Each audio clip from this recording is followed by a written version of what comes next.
Hey, hello everybody. Good evening, and welcome to my Twitch stream. A special one, because, well, we're doing something special today. And hey, welcome in, Gloria, welcome in. So today I am here with the lovely Lily the cat. So Lily, please introduce yourself. Hello, hello everybody. I'm Lily or Lily the cat, and I have the honor of torture Kaerun with some Unity on world building for um at least this month for a couple of streams. Oh, I'm very nervous. Sorry about that. But yeah, well, yeah, sorry. yeah. That's okay, that's okay. Ah, Domo-san, konbawa, konbawa. 失礼します。translation は難しい. So for the Japanese people here, my translation is kind of not running today. So it was technically a little bit difficult to do. So my apologies for that. But yeah, so for people who don't know me, I am Kaerun. I am a VRChat photographer and also a streamer that streams VRChat worlds. Welcome in, everybody. Welcome in. So, Lily, tell us all about what we're going to do today. All right. First of all, the biggest disclaimer ever. I've been only making VR chat worlds for like less than a year, so I'm by no means professional. Um I know ways to create worlds. Are those the only correct ways? Probably not. My way of learning has been trial and error. So hopefully I can teach how to at least dodge the mistakes I've made during my 1 year of No. making worlds. But I'm sure we with Unity we're gonna run into new problems. But Probably, yeah. yeah, so I guess about this project as a whole, um, well, I we had the idea with Kyron to join our forces and maybe have a little learning experience together. Yep. Kyron can tell about his very huge background in world creation in a second, but do you have any? I only buy prefabs and I upload them. That's the only thing that I know. But I do know my avatar stuff though. So I can kind of make an avatar, modify an avatar, and optimize it a little bit, I guess. And so I know some basic terms like shaders, materials, you name it, textures. Yeah, all right. When I started creating worlds, I had no prior experience to Blender or Unity or shaders or avatars or prefab worlds or nothing. So I started from like way at the bottom. So we're in a gifted position where Kyron already had Unity installed and VRChat Creator Companion. So we're not starting from negative 100 like I did. Um, but I mean, I guess today's goal is kind of go over some basics, um, where to find some basic resources for your first world. Yep. Um, what Unity can be a bit confusing when you first open it up, so we're gonna take a look at what everything that is in Unity. Yeah.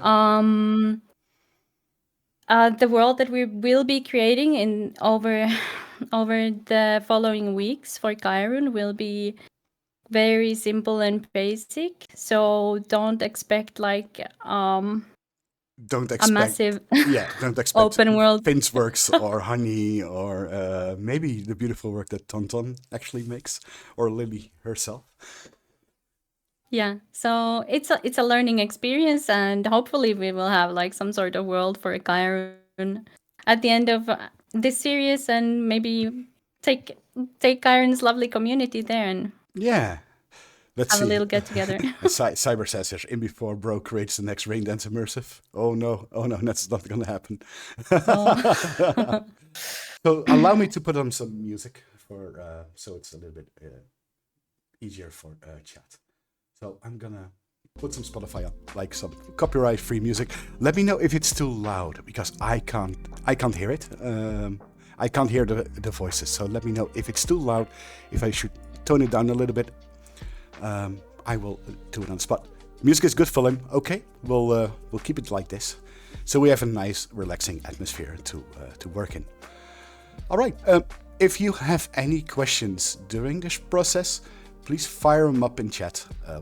I'm constantly monitoring chat as well, so feel free to ask anything, really. So yeah. Yeah, I also see the chat, so I can reply. But I know we have some viewers who have zero experience about anything VRChat creation related, so I think we should hop on to the place where to actually start everything, in my opinion, which is actually the official VRChat website. Let's do that. And well, let me switch back to my screen. I will be sharing my screen, so if you see crazy stuff, my apologies in advance. So here we go. All right. There we go. So we are on the VRChat website here. Yeah. The idea is not to go read all this information that is here, but I do think it's a very good place to start. If you are wanting to create your first world, we already name dropped some software like Unity and VRChat Creator Companion and the VRChat SDK and stuff like this. Yeah. So all the basic information, what you need to create the world, is here. And I do think that this site is very informative, and if you follow these instructions, they are a bit lengthy, but they are very good. Wait, you actually read manuals? No, I'm spoiler alert, I never read manuals. I will trial and error my way out of it. But yeah, so here is like the basic information, and there is also some world creation optimization tips and stuff like this, so I highly recommend anybody to start from here. By the way, I am creating like a little list of resources that I hope we will get to share with the community. The document is currently like 3 pages long. I've been listing a lot of stuff there. Sadly, it's not done yet, but eventually it will be, hopefully. So yeah, and so here you can find what to download. Like you need Unity, you need VRChat Creator Companion, of course you need like a VRChat account, yada yada yada, setting up your scenes and stuff. All of that is listed here.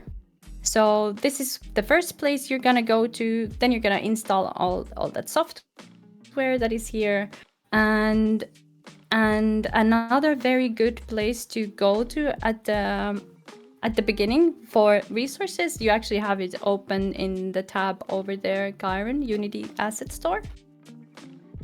So if you just go on the front page of the asset store, let's do that. Click there. Yes. So actually here there are like a ton of free assets. So let's say you want to get some flowers. So type flowers in the search bar. Yep. And search. And then you can set prices free. Actually you can already see there is a lot of free assets here. So it's a very nice place to start.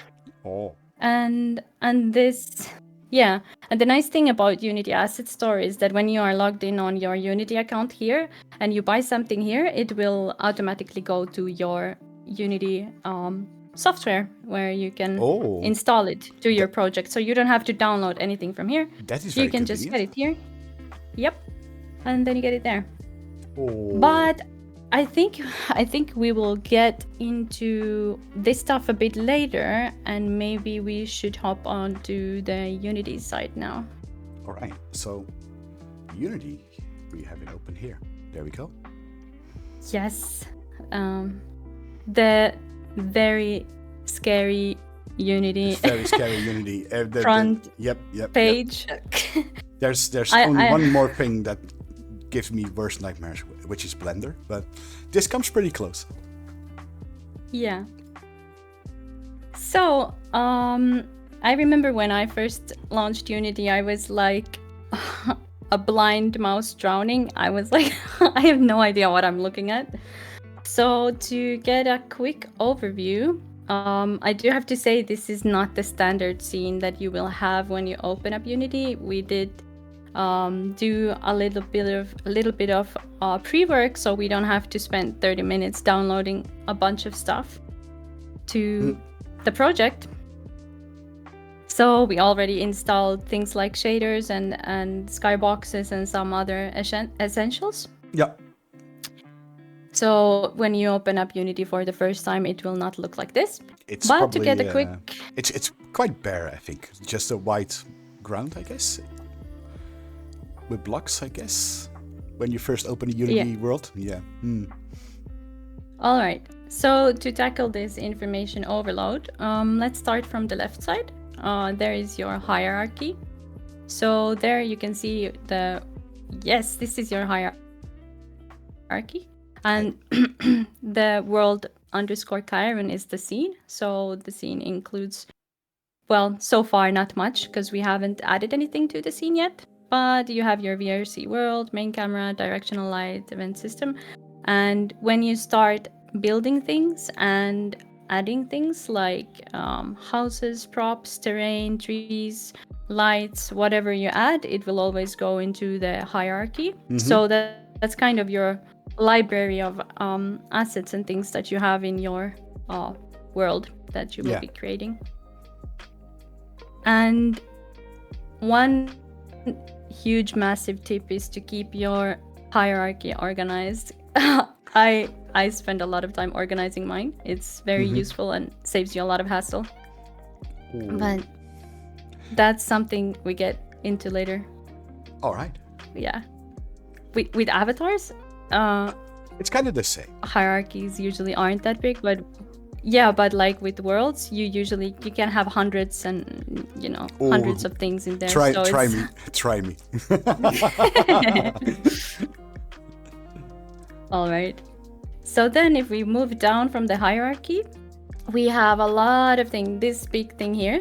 So we're now in the project folder. You can see there's project console, animation profiler, frame debugger. I will say animation profile and frame debugger are not there by default. I have installed them for Kaerun already, but we will show you where to find those later and what to do with those anyways. Console is important because that gives you, if we go through that, right now we don't have any errors. So this is nice and clear, but at some point you will have 500 errors here and you will wonder how to fix all of those. Oh. So I always console is it's dreadful in avatars as well. Yeah, exactly. So console is important for whenever you have compilation issues or something. I've learned that Unity and especially Udon is very sensitive. So basically one broken Udon script will usually break all of them. So you really have to fix them if you have that, or you will not be able to do anything. Oh, Hapir asks a nice question. What is Udon? Udon is like the scripting, I guess, language that VRChat uses. But me, myself, I'm not too familiar with scripting. I do some basic scripts with C# that are being converted to Udon. But anyways, I guess that's a bit too advanced for for where we are right now. Well, from what I've, known from other world creators, they usually use external tools to, write their scripts for them. Like, I think C and Trigger or something. Yeah. All right, so project is another important thing. So we are now in the assets folder, and here are all your assets. So usually like 3D models, skyboxes, whatever you import to your like stuff assets are here. And other important one is the packages, which is like if you go down there, yes. So in packages you have more stuff, and you can see you have like usually shaders and the VRChat SDKs and stuff like that. So other packages. All right. Yes, and then if we move on to all the way to the right and go into the inspector tab. So by default, usually when you are making worlds, you have inspector, lighting, and VRChat SDK here. So inspector is something that is very important because right now it's empty because we haven't selected any items. But when you select an item, you will see all the important information in the inspector, like polygon counts, whatever LODs, world transformation, so the location of the object, the scale of the object, all that stuff. So inspector is very important. Then we have the lighting tab, which is well, there are a few things here. But if you go on to under environment, it is up right below the lighting. There we go. So in the environment tab, we have some important settings like setting up the skybox.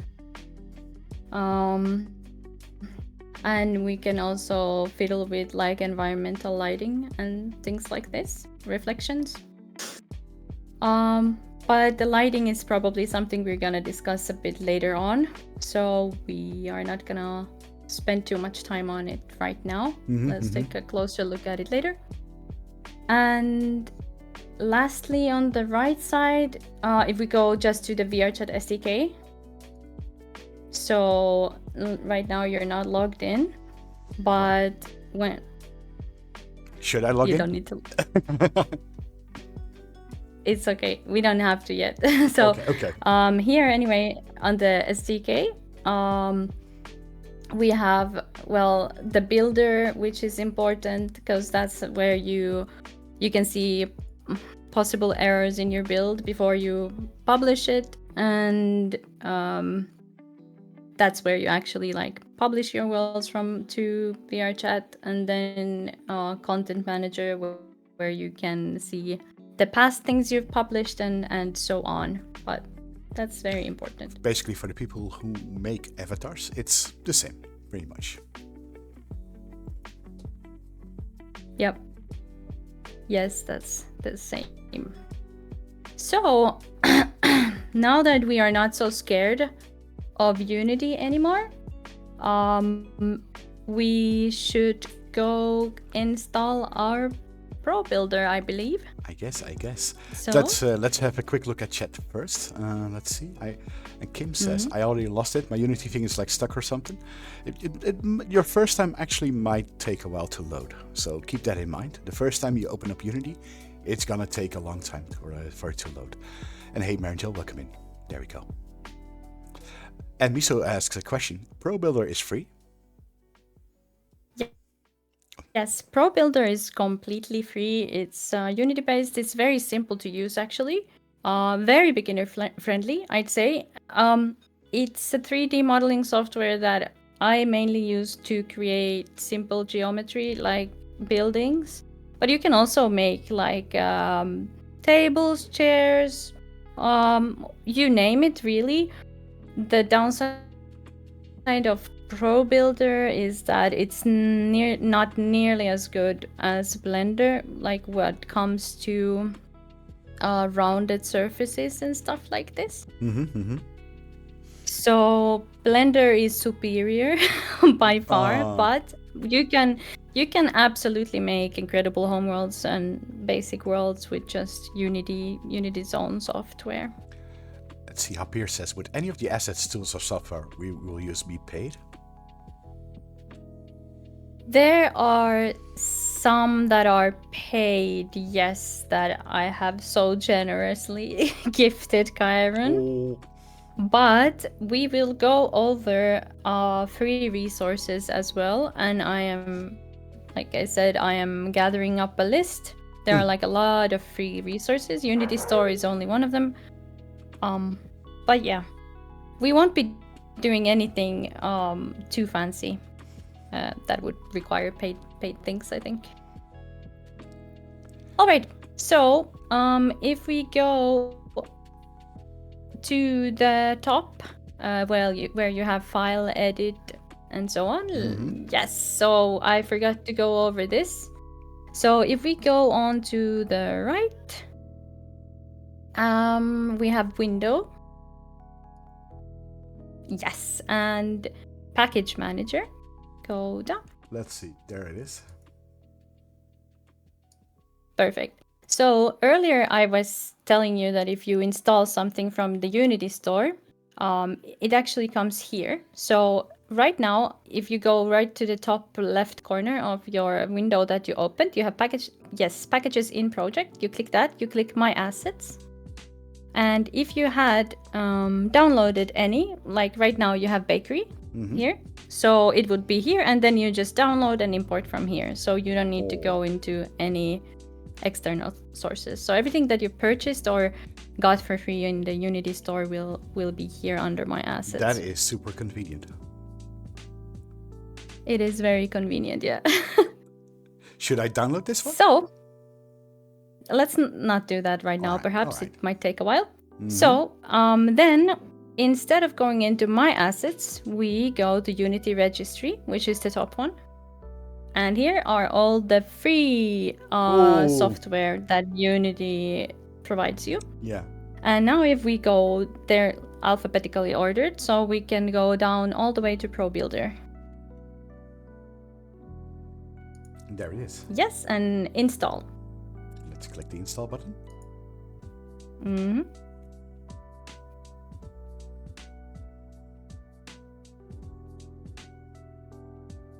All right.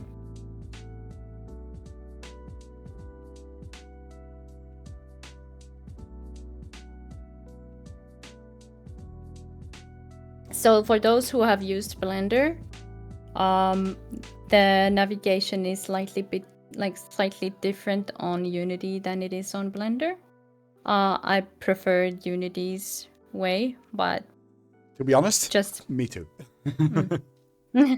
all right. So you can press X, close the window, and now we go to tools, top, yes, tools and ProBuilder, and ProBuilder window, and here we have it. And I usually like to have a layout where I have this kind of pinned. So if you grab the ProBuilder text and the text, it's yes, this one, and drag it all the way like to the top right corner, like next to your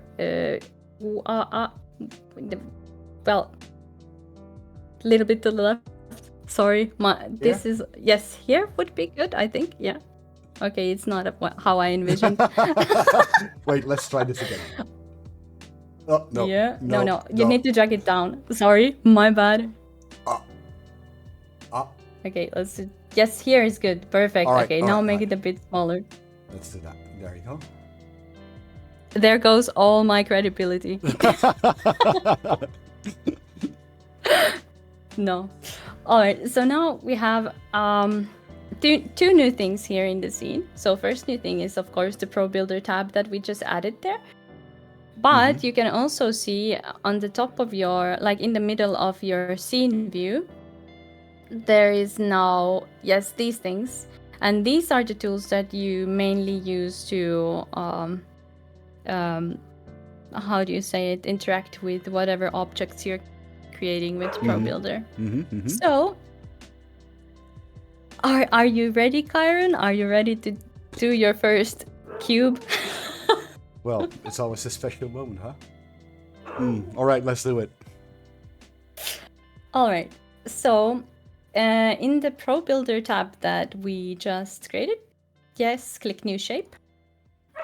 And now you see all the different shapes that you can create with ProBuilder.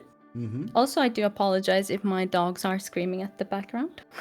They are never quiet. So we can actually, well, yeah, let's start with like the bottom row. So let's go to the leftmost side. These are the most commonly, well, I'll just show you what I most commonly use. Yeah. So click on this little cube. Yep. And now you go into you take your cursor to your scene, and you press down and you pull out. And first you're gonna Do I just need to play it? yes, Need just it in here? here. Yeah. No. There? Just on the see? No, There. here. Yes. Yeah, on the clouds. Yes. You click down and you drag. Oh, that's how it Yep. works. And Oh. then on the other side, yes. And then yes. Okay, we have a cube. Oh. All right. And now actually we're pretty far away from it. That's all right though. So if you go to I'll do some fly work. There we go. yes. What a beautiful cube. What a beautiful cube. Congratulations. Wow, my first cube. I'm so happy. Professional 3D modeler, huh? Yes, I am now a wizard. All right. All right. So earlier I said that the inspector is very important. So if we go on to the inspector now, we can see important information here, which is actually the size of the cube and location of the cube. So if you look at the right side, if we start from the top, so transform, you see first there is position. So that's where in the world space this cube is at right now. There's X, Y, Z axis. So those numbers are meters. So 14 meters X, 1.1 Y, and so on. The rotation, 0, 90, 90. So again, on the axis, like which way it's rotated. So if you zero those out, it's not rotated anymore. And then the scale. So right now the scale is 1:1. So 1 meter is 1 meter. 1. Yeah. Then if we go down a little bit, and edit shape. Let's see. Is important here. So there is the Pro Builder shapes script. Perfect there. Edit shape. Yep. You click on that. Now you can, don't you dare leave inspector. Go back to the inspector. Yes, ma'am. So right now from here you see, very good. You see it's like -4, -4, -5. So if you insert like 2, 2, 2 into those,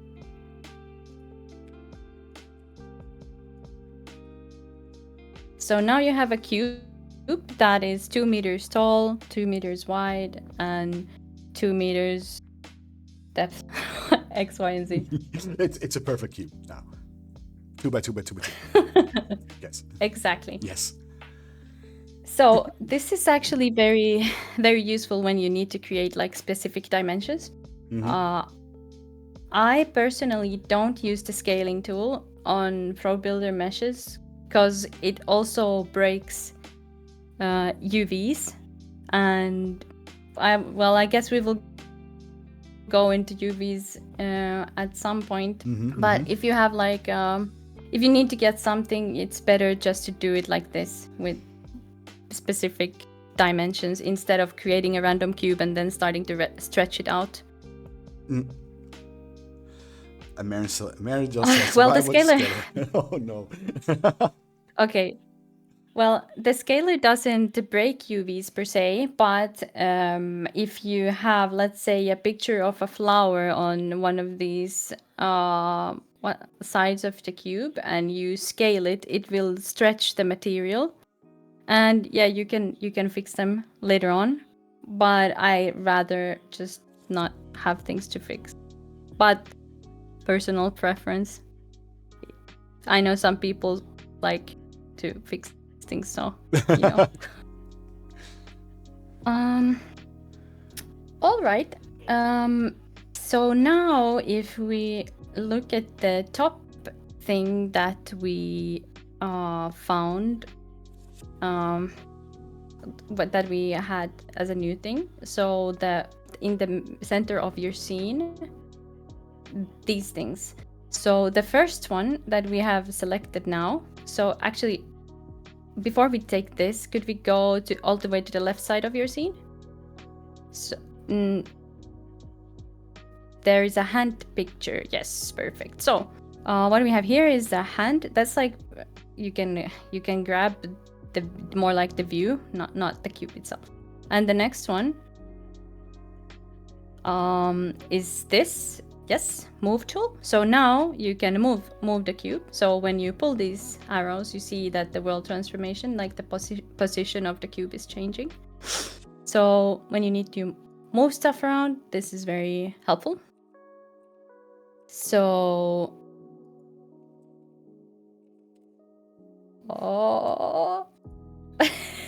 No worries. it's okay. I got We you. can we got it. No, you're Oh, no, never mind. almost. Almost. So that's a bit confusing, I know, because there is like the mesh filter that is read only. So if Yeah. you want to edit the shape, you need to go to edit shape on the so we go hierarchy, here. which is a different thing. Yeah. But because yes, you need to reset the shape now too, because that's a pro builder thing. Yeah. Interesting. Yay. All right. Back to this one. Yes. So the next one is the rotation. So click on that. And with this, you can rotate your cube whichever way you like. I personally have found it the most efficient and easy way when I try to rotate things freehandly, like as little as possible, and have them mainly being like 90 degrees, 180 degrees, and so on. Not always possible, but it helps out.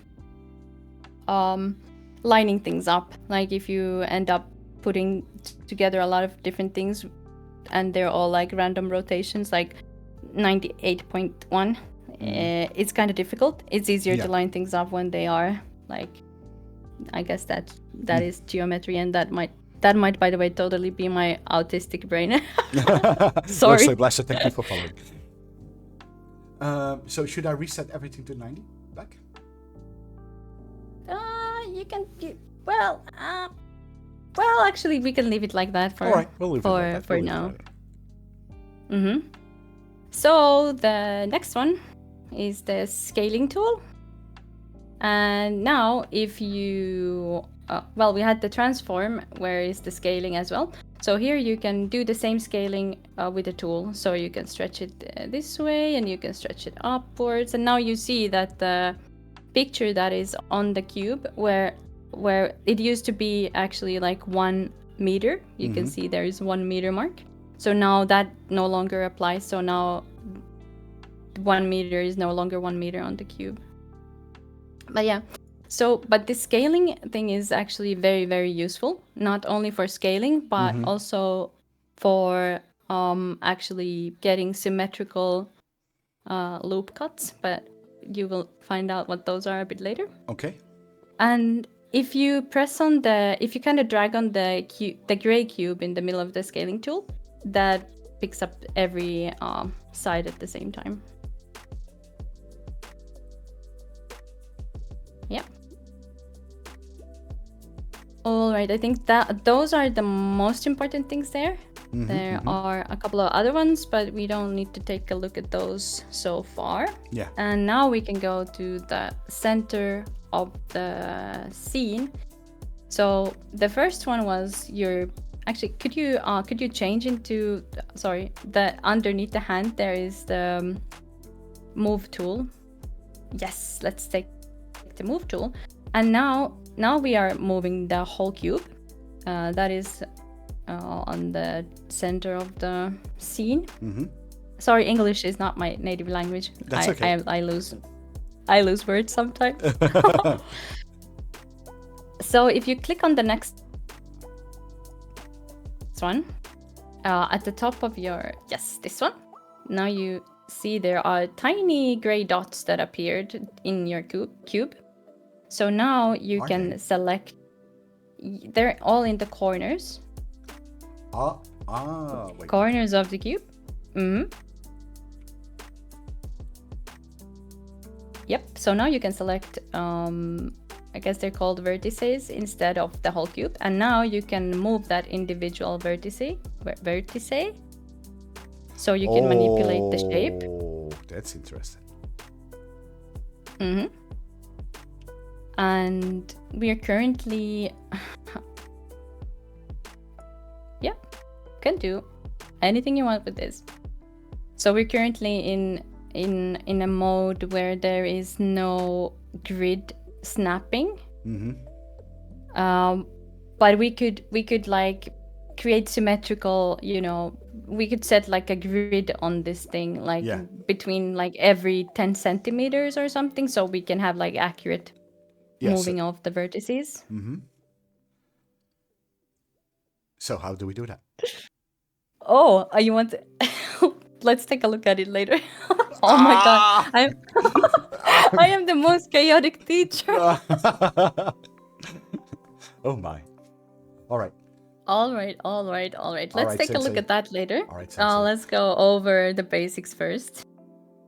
And I also like to use Control Z to undo things. Undo. Yeah. That's usually the best. So I'll just undo a lot of stuff here. Shall we actually try to see if we can get it back into... Well, it's a cube again, guys. Yeah, it's a cube again. All right. So just to go over what else is there. So next to the vertices, there is a different cube icon. Yep. And this allows you to select edges. So the cube edges. Yep. You can select that. And now if you pull on the move tool, it moves the whole edge of the cube. Oh, when it goes black like that, it means that, as you can see, you have overlapping UVs. Yeah. So essentially, that is bad. It is broken. Do not do that. But Lily, what's a UV? So let's talk about that later. All right. But anyways, because I am also very not tech savvy. If you ask for a technical explanation of things, I probably am not your person.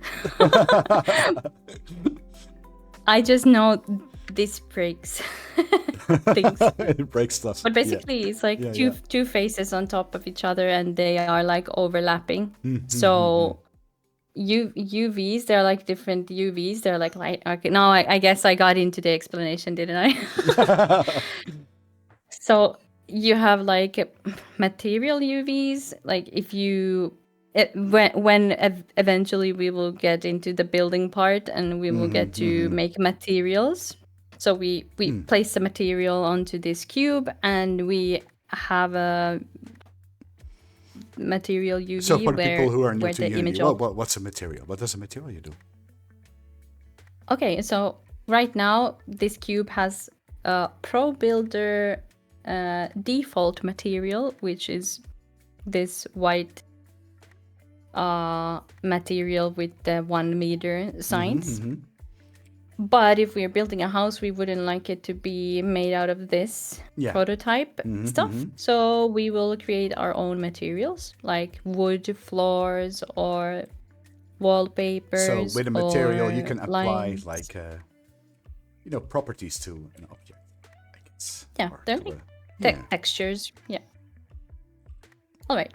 And then so the material UVs are the visible part, which we can actually see them right now. They are like stretching and changing shapes sometimes. But the light map UVs, you can't really see them at face value. That's a bit more complicated and complex, and I'm not the right person to explain the technicalities of it.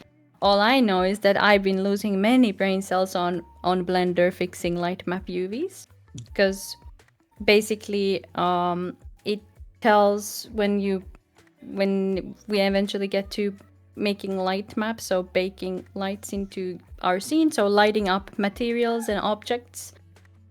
that light map UV stores the data on how the light would be hitting and reflecting from the object. So if that is broken, it usually results in weird shadows. So it's incorrect. And sometimes you have objects that look fine from the surface and the materials, everything looks okay. But when you bake the lights, you realize it's a hot mess because all the light map UVs are broken. So yeah, you're gonna have to contain me a bit, Kyron. No worries. Or maybe you need to ask less questions. No, it's more like we have a couple of completely new people in here, who are completely new to Unity, and so I kind of want to go over some basic terms that are kind of familiar to us, also who build avatars, but some terms that might be very new to somebody who's like starting out from scratch.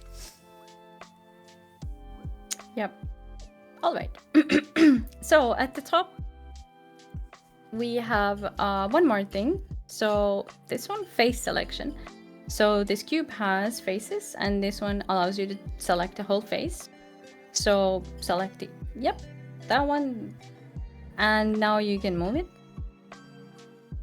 And one thing that is, well, Blender has some, for those who use Blender, they know that Blender is all about keyboard shortcuts.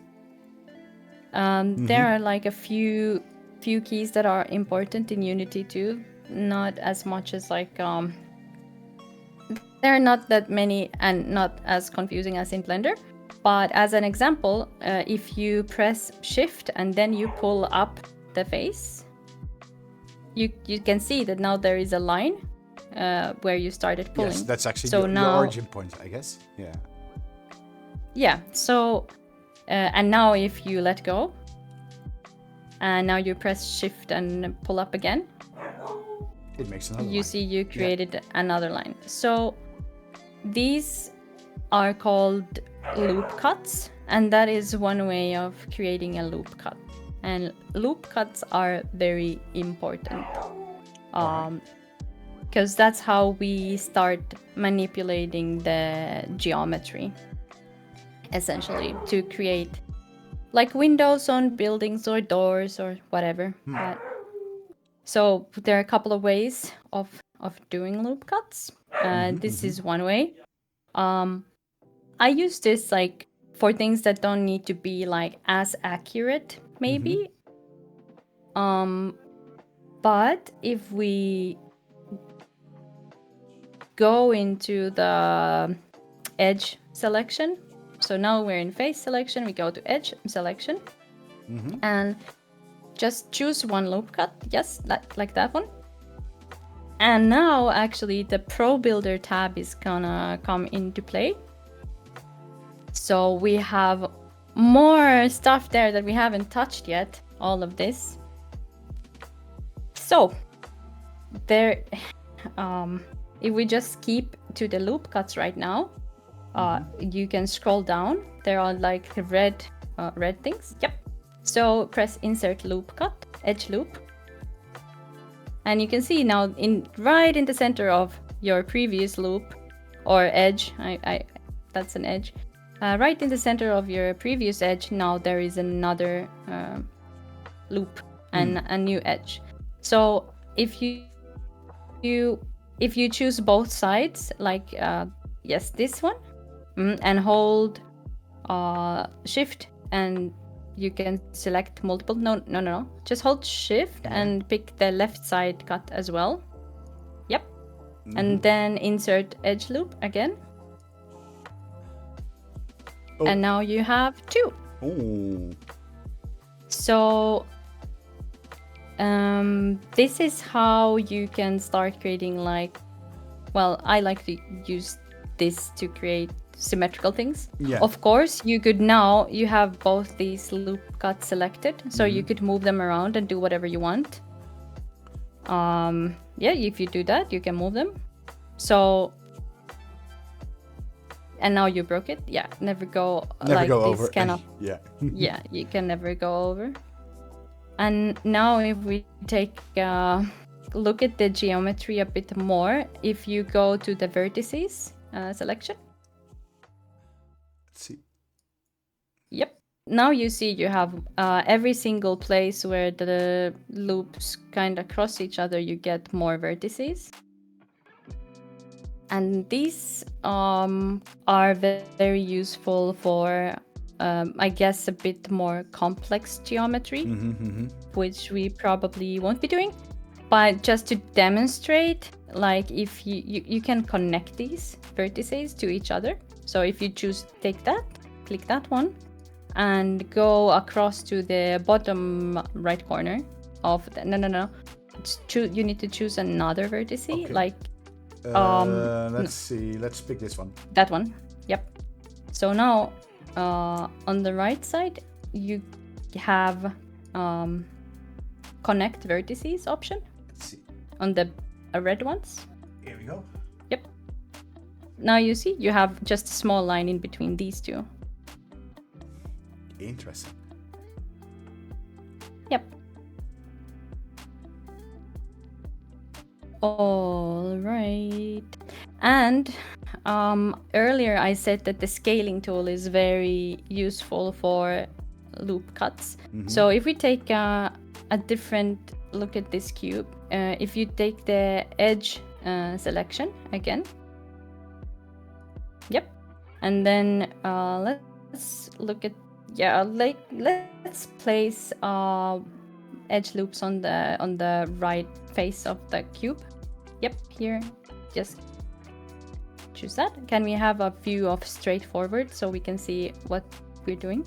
So turn the camera so that we are like facing the cube. Perfect. And then insert edge loop again. Is it? There you go. Yep. And then we need to do 2 more. How do we do it again? Yeah. You can do 1 by 1, or you can do them both at the same time. So now, if we wanted to make this into a window and have a window frame as an example, and we'd want the window frame to be a bit more narrow, so we'd have to move these 2 cuts that we just created into more of the edge of the cube. So how do we do it so that they are symmetrical? Well, we could use the grid. We could create more loop cuts, because it's always the new loop cut is in the central point. But what we can do is actually, if you and you always, well, usually you want to move the whole loop cut, not just one edge. So if you select press on the right side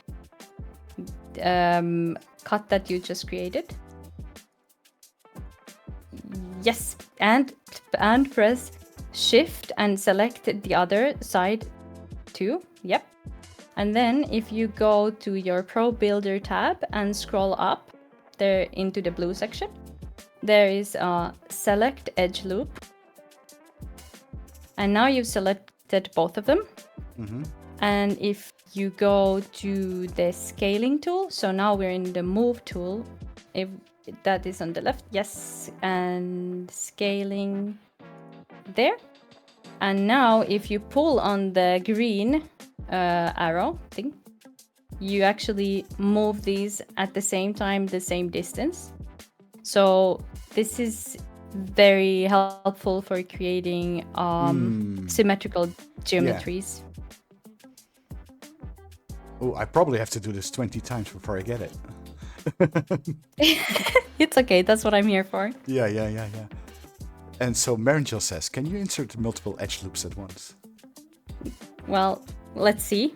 If you let go and just go insert edge loop, you have these ones selected, and go into the Pro Builder tab, go down to the red section and insert edge loop, and let's see what happens.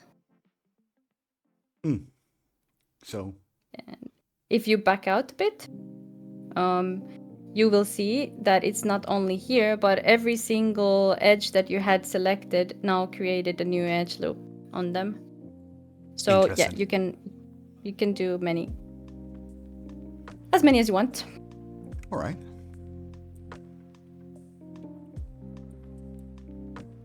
All right. I'll take a sip of water. Yeah, sure.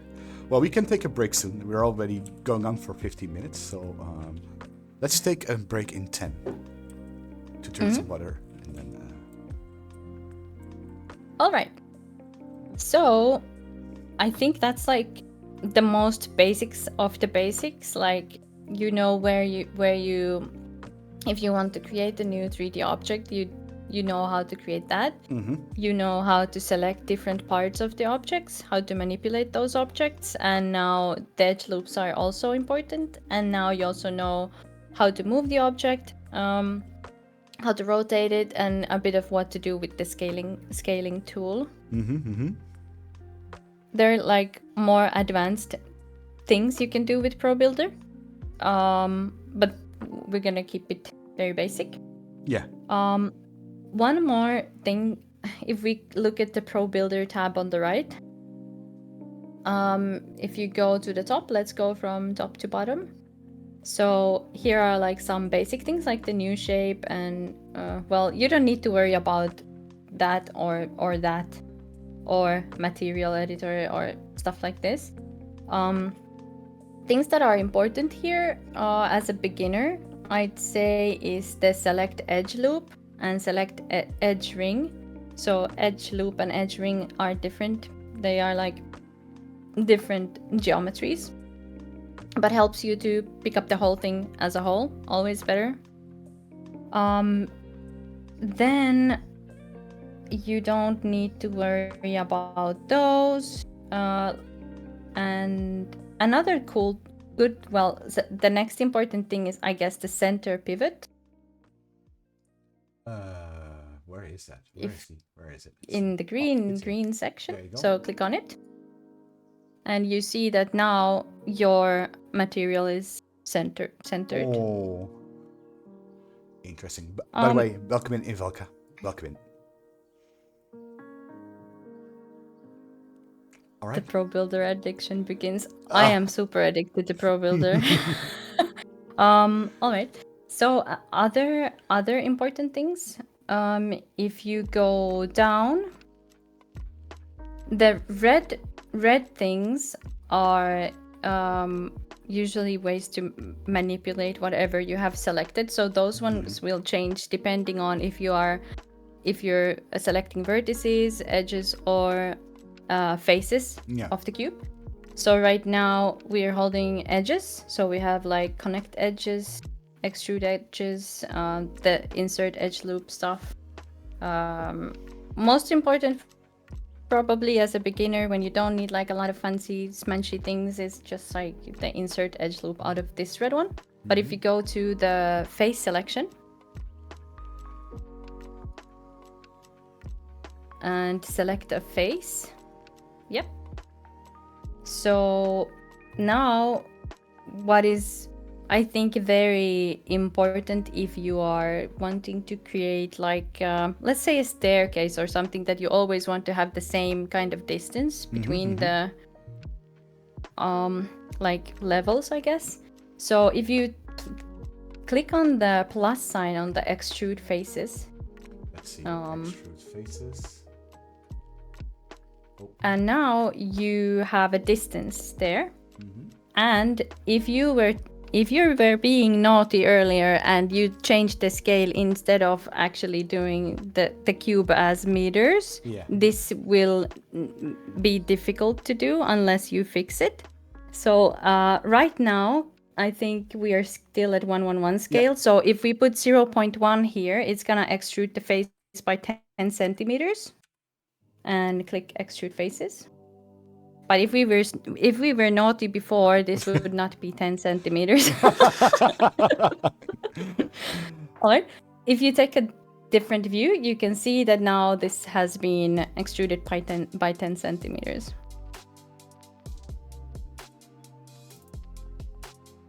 And you can do this as many times as you want and need.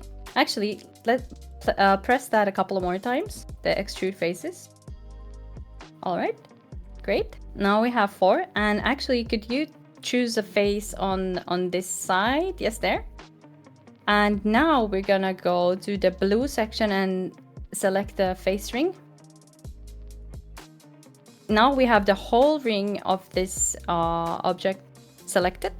And if you extrude faces now, you have created, I don't know, something. I don't know. But just to demonstrate what you can do with this tool, you could absolutely also scale these edges. Like if you look from straight in front and pull on the go scaling tool into the gray cube that you have in your scene down. You have a red, green, and blue and gray in the center. Where is red? Where's red? Green? Here's red. No. No. Ah! You got it. Okay, breathe. The tool that you are using is the scaling tool. Sorry. Yes, we use the scaling tool. There we go. Yes, and in the scaling tool we have a gray cube in the center. Yes. Now pull it. So this way you can also manipulate that in different ways. I see. And if you press shift and pull it, you will break the UVs a little less. It will create a new cut, basically, and start like a new Okay, let me calculation. Control Z that. Mm-hmm.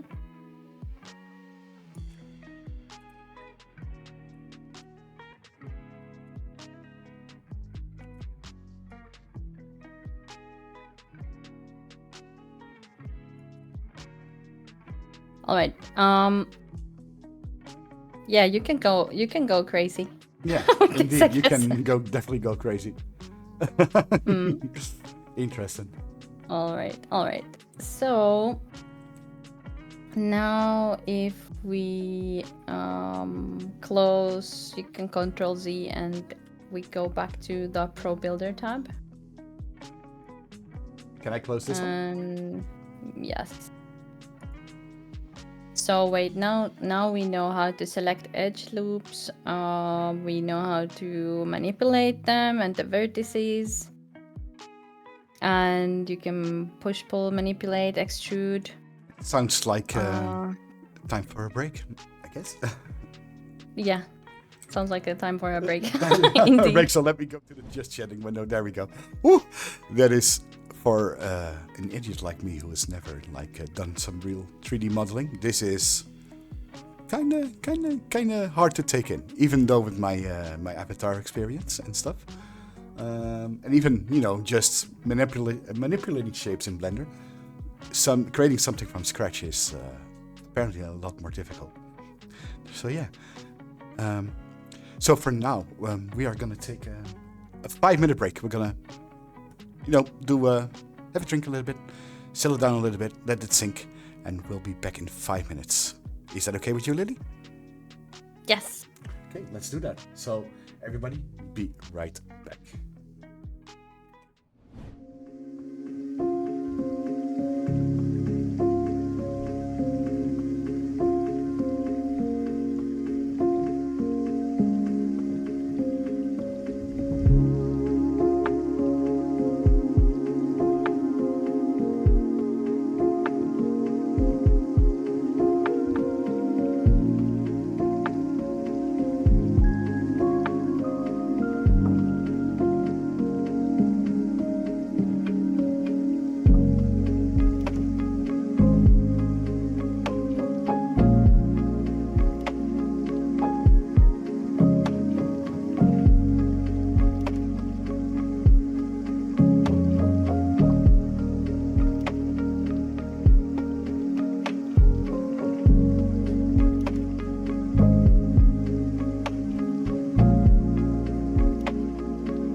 All right, and we are back.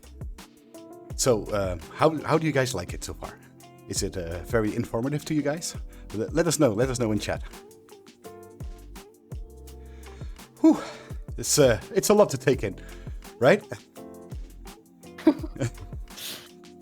So, yeah, indeed, the worlds that you saw in the Be Right Back stream are made by Lilly.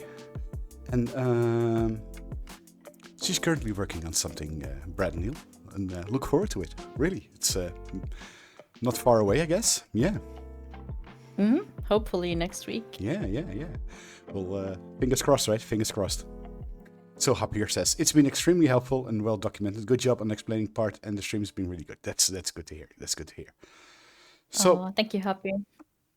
So Sensei, what's next? All right. So since we are on the cube and on the faces, still we should look at the next important thing of the red section in the tools. All right, I'm gonna switch back to the action screen. Here we go. And Kim says, we'll be able to watch this? Yes. After the stream is over, I will upload this to YouTube. And of course, we'll make it public on my Twitch channel as well. So you can rewatch this as many times as you want. So here we go. Let's switch back. There we go. Alrighty, so if you go into... Actually, let's just select the singular face from the right side of the cube. If you turn around a little bit. Yes, perfect. So we are... Object, vertex, edge, face. Yippies. Alright, so just click on... Yes, there one. Yeah, that's perfect. Click on that one. Yeah. Take one from the center. No. No. Control C. Alright, pick up the face next to it. This one. Yes, this one. Perfect. Yeah. And then on the right side, in the Pro Builder tab, if you scroll down to the red section, you can see delete faces. Okay. Delete, subside, merge, flip, extrude, detach, delete. Oh, it's gone. And now you have deleted a face from this cube. Oh. And as we can see, the cube is also one-sided. So the back faces are not being rendered. Mm-hmm. So if we were making a house right now, we would have no inside walls. We would only have an exterior. Oh. So how do we make inside walls quickly? Without having outside walls. But if we start from the inside walls, if you just click on any face on the cube. Yep. And then go into your Pro Builder tab and scroll to the green section. There is flip normals. Click that. And now, if you go inside the cube, you can see it's being reversed. Yeah. So every face they are called normals. So yeah. That is also very handy dandy to be flipping the normals. Yeah, I guess those are like the most important beginner things. A couple of more things on Pro Builder is actually at the top of on the left side you have the hand icon and all that, and above it you have a center. So if you click on that determines in which point, if you click pivot, actually we would probably need to have the whole object selected, but this kind of determines where, if you're like rotating the object, where is the central point of the object? Is it like in the central mass, or is it like pivoted somewhere else? Then the next one, which now is local, so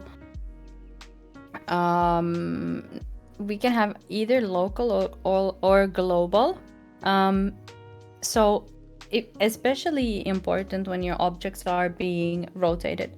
So right now, because we are like at 0, 90, 90, or 0, 0, 0 with the rotations, usually using global is fine when you move your loop cuts or extrude your faces or something like that.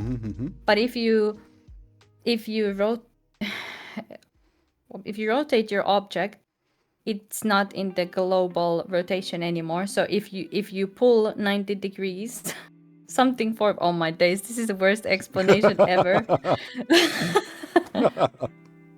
Yeah, okay. So it determines like what, like basically if you want to pull on the x-axis, is in the global scale it's always the same way. But if you rotate your object, it will still go the same way, but that might not be intended, you know? I can really tell that it's 10 p.m. for me. All right. We'll probably run into it later, I guess. Somewhere. I think so. I think so. But anyways, so sometimes if you are like pulling edges or pushing edges, or extruding edges or moving your loop cuts and they just look strange, maybe you should change into the local. So it's like moving with the normals. That's what I'm looking for. Yeah. When you have it selected locally, it's staying, the orientation is true to normals of the object instead of the global rotation. All right, so let me answer a question in chat. I see Kim is struggling a little bit. She is using a newer version of Unity, I guess. So if you want to build a VRChat world, you need to have a specific version of Unity. Otherwise, you can't really upload your world. So make sure if you're that you need to use the correct version. So the Unity version that we are using for VRChat is Unity 2022.0.22f1. That's the current Unity version that VRChat uses for its avatars and its worlds. So do note that once every couple of years they will go to a new version, and you'll have to upgrade your projects as well. So do take note of that. So there's a little bit of comment about that. All right, take it away, Lily. Yes. Yeah, that's a good point. All right. What was I thinking? All right, so next now we have the global local thing, and next we actually have the grid, and the grid only works if you have the global turned on, because that's tied to a global grid. So, well, you can there toggle the visibility, but I guess I don't really use that so much, so I don't even know. But the next one is the with the kind of magnet icon. Yep. Great. So here, so now if you choose a loop cut, so we need to go to the edge selection. How do we do that again? Let's see. Edge selection. Yes. All right. And if we want to choose the whole loop cut, so everything that goes around. How do we take that? How do we do that again, Sensei? I'll give you a hint. Something with blue. There's something blue. Yes, perfect. Thank you. And and now, actually, we can go to the move tool, because we are now in the scale tool. We go to the move tool. Wow! And we also see that now the point that has been chosen is not in the central of the object, so we can really see that we're in the pivot mode, so we can change it to the central, if you remember where that was from. Well, we can change it back to center. Yes, now it's in the central point of the object. And now, because we have the grid on, it should, in theory, if you pull this loop cut up, okay, so apparently our loop cut is being moved by so much that it's out of the cube. That's okay. It's Okay. probably just I did something, but I don't know what I did. just Control Z. It. All right, that's good. That's all right. Basically, it will move not smoothly like it was before. We could freely move it, and now it's moving in. I assume that was like 10 centimeters or something because of the grid, and the next step just happened to be outside the cube that we created, so that's why it went to Narnia. Interesting. Anyhow, Yeah. that is the grid, which I'm personally, it's useful sometimes, but I use other tools. Sure, we should turn it off. Yeah, let's turn all of that off and the grid too. And yeah, so one thing is important with these to understand is that if you create cuts, it's well, you can make a hot mess of a geometry. Nobody is really gonna see it, but it can make things a bit more difficult. In some cases, so I try to usually use the loop cut sparingly. That is also because every loop cut creates more triangles to your geometry, and triangles are something to be aware of when it comes down to optimization. In a small homeworld that is just a cube, you probably will not be able to break your whole game by creating too many loop cuts in your building and causing there to be like a lot of triangles. But it's still something, you need to take into to be account. aware of. Yeah. Just in general. I just remembered one more important thing. So if you would be kind enough to select a face and delete a face for me.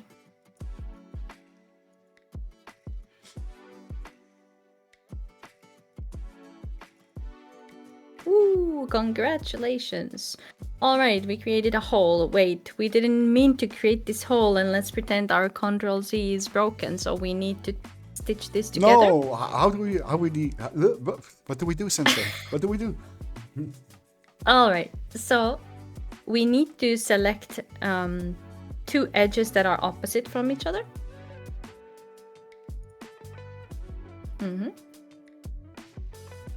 Yep. And on the red section, there is a thing called bridge edges. There's connect edges, bridge edges. There we go. Yep, and we have it back. So what's the difference between the fill hole and the bridge edges? The fill hole, bridge edges is good for these types of situations. Like you just connect one side to the other.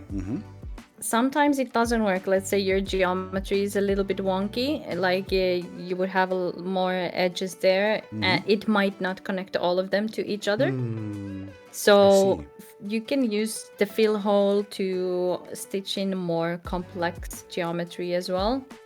I usually use it for like if I have a round cut somewhere, like a round hole. It fills it better up than just connecting the edges or bridge the edges. Yeah, exactly. But I mean, yeah. The only downside of the fill hole when in those circumstances is that I've noticed that it can break the light map UVs pretty easily, because the geometry will usually end up being a little bit wonky. Like the cuts will be a lot of cuts and triangles on some faces of the object, and then there will be none on one face, and that kind of I think just screws up the UV lighting, light mapping. But honestly, there is a lot of features on Pro Builder. This is like the basic stuff, how to get stuff done as a beginner. But I would absolutely just recommend creating a bunch of different objects and trying what everything here does. That's how I learned Pro Builder. You can create like pretty cool things with this. And yeah, I guess with... Sorry, you were saying something? Nope, I guess? nothing. Yeah, all right. I'm silently listening to the teacher. Oh, you're such a good student. All right. Okay, let's see what other shapes we have in the Pro Builder tab in the new shapes. There are like a couple of ones that I really like. So let's just take the next one. Yep, this one.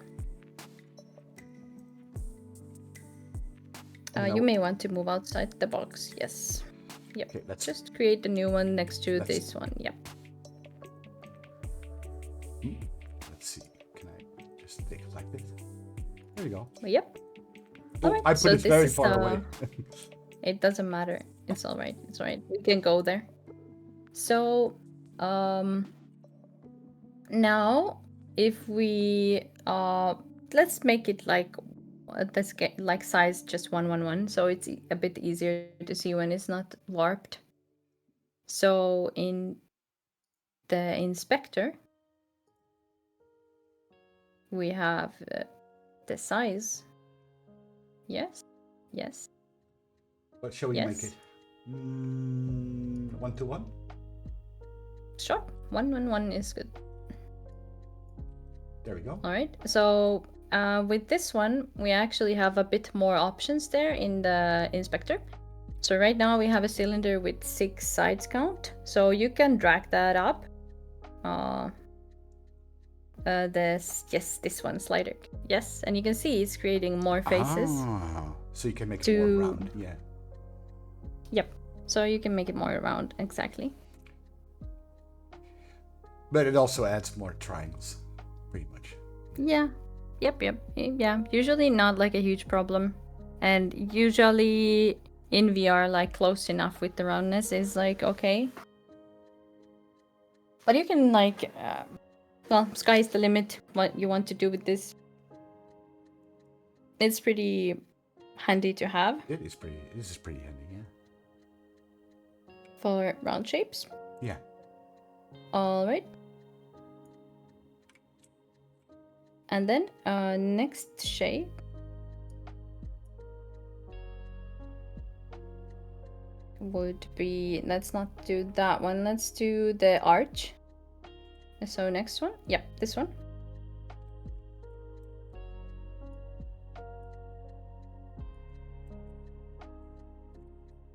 All right, so now we have a little bit of an arch. I personally love this one because you can make like cool doorways. Or windows, like you don't have to stress so much about making it from scratch. So again, here you can use the side count, and you can also manipulate the arch a little bit, like the circumference, if you want it to be like 180, full 360, whatever. Yeah, that is really cool. And if you drag on the, if you go to the where you were just now, and instead of 111, let's say, actually you don't have to insert any number. If you go into the next to the X, yes, you can have this drag selection, so you can drag it out too, if you want to eyeball it. Sometimes if you're feeling a bit dangerous and you want to eyeball your things. little bit tipsy on a Friday. Yeah, pretty much. Yeah, going a bit crazy.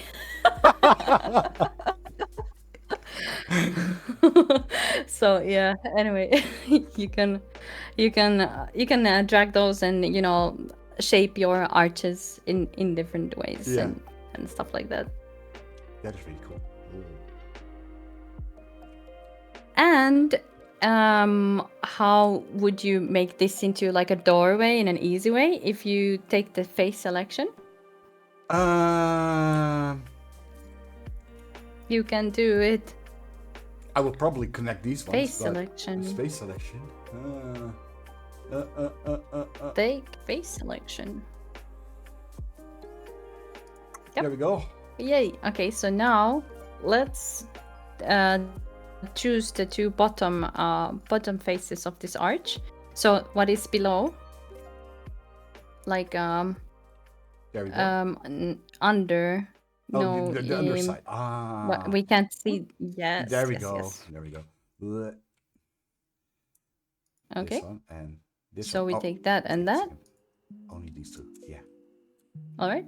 So now if you press shift and use this green arrow to pull down, Is this? you let's will. see, move tool. Okay. Yes. Mm-hmm.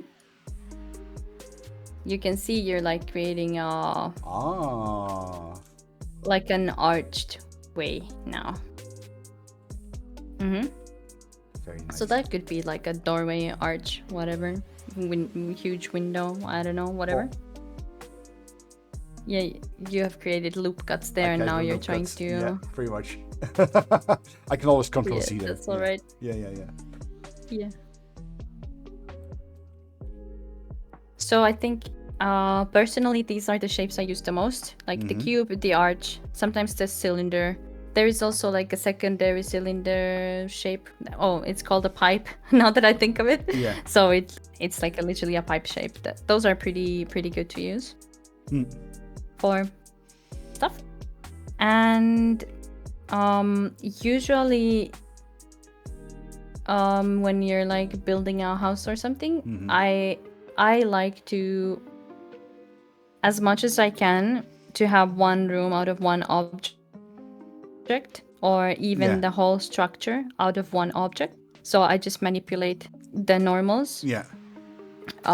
Instead of creating like Different multiple objects, right? cubes. Yeah.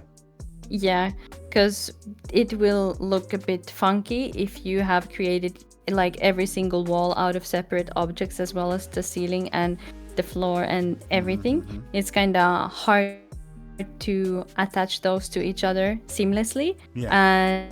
And it can create like it won't necessarily look terrible, but it can look a bit off when the textures, like let's say if you have like a wood plank floor, the planks won't match, and then there can be like leaking of the lights and stuff when you start baking your light map, because the geometry is not like tight, so it can leak through those seams. So Usually it's Sensei, what is baking? Light map baking, basically when we have some sort of actual house here, we're gonna put some lights into it. Yeah. And instead of having real-time lights that are very costly on your performance, we are gonna bake a light map where the lights are not real-time, but the effect of the light and the reflections and the bounces will be baked into the geometry. So think of it as like a shadow mask, kind of. So it probably is a huge tax on your GPU as real-time lighting, right? That's why we do it? Yeah, baked lighting is the only good way to have a performant map. Usually Quest builds can't even, like, Questies can't handle real-time lights. Maybe one. So depending on other things. For the new people who are very new to VRChat, there's actually a couple of different versions of VRChat. There's the PC VR version of it, which pretty much 90% of us all use. Actually, I'm lying, 50%. 50% of the user base is PC VR, but the other 50% use an Android device, an iOS device, like your phones, or they use a standalone headset, like a Quest or a Pico, to enjoy VRChat. Though it's a little bit more limited to what you can do with those versions if you compare it to PC VR versions. So there you have it in a nutshell. Yep, good summary. Okie dokie. So, should we start making you an actual house now that you are a pro builder.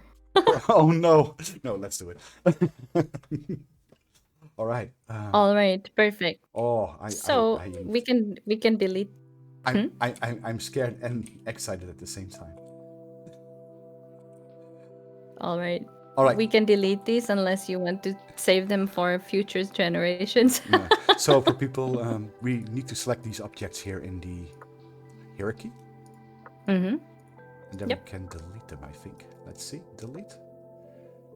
Oh, Yep. yeah. Now the arch is gone. Exactly. Now the cylinder is gone. Or you can just press delete. So delete, delete, and it's gone now. Yep. All right. So we had a little chat with Kaerun earlier about what kind of world he would like to make for his new home. And I suppose it was something more on the modern side, right? I kinda, yeah. Not entirely brutalism, All but, right. but a little bit more modern. Yeah. Yeah. So let's get to the bread and butter. So we start with the new shape, and we're gonna create a cube. New shape, cube.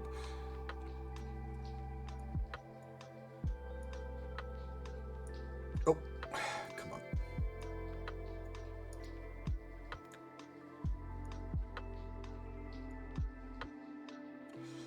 Let's see. We need to take size into account for this one, right? So how much should we take? Well, 2 meters?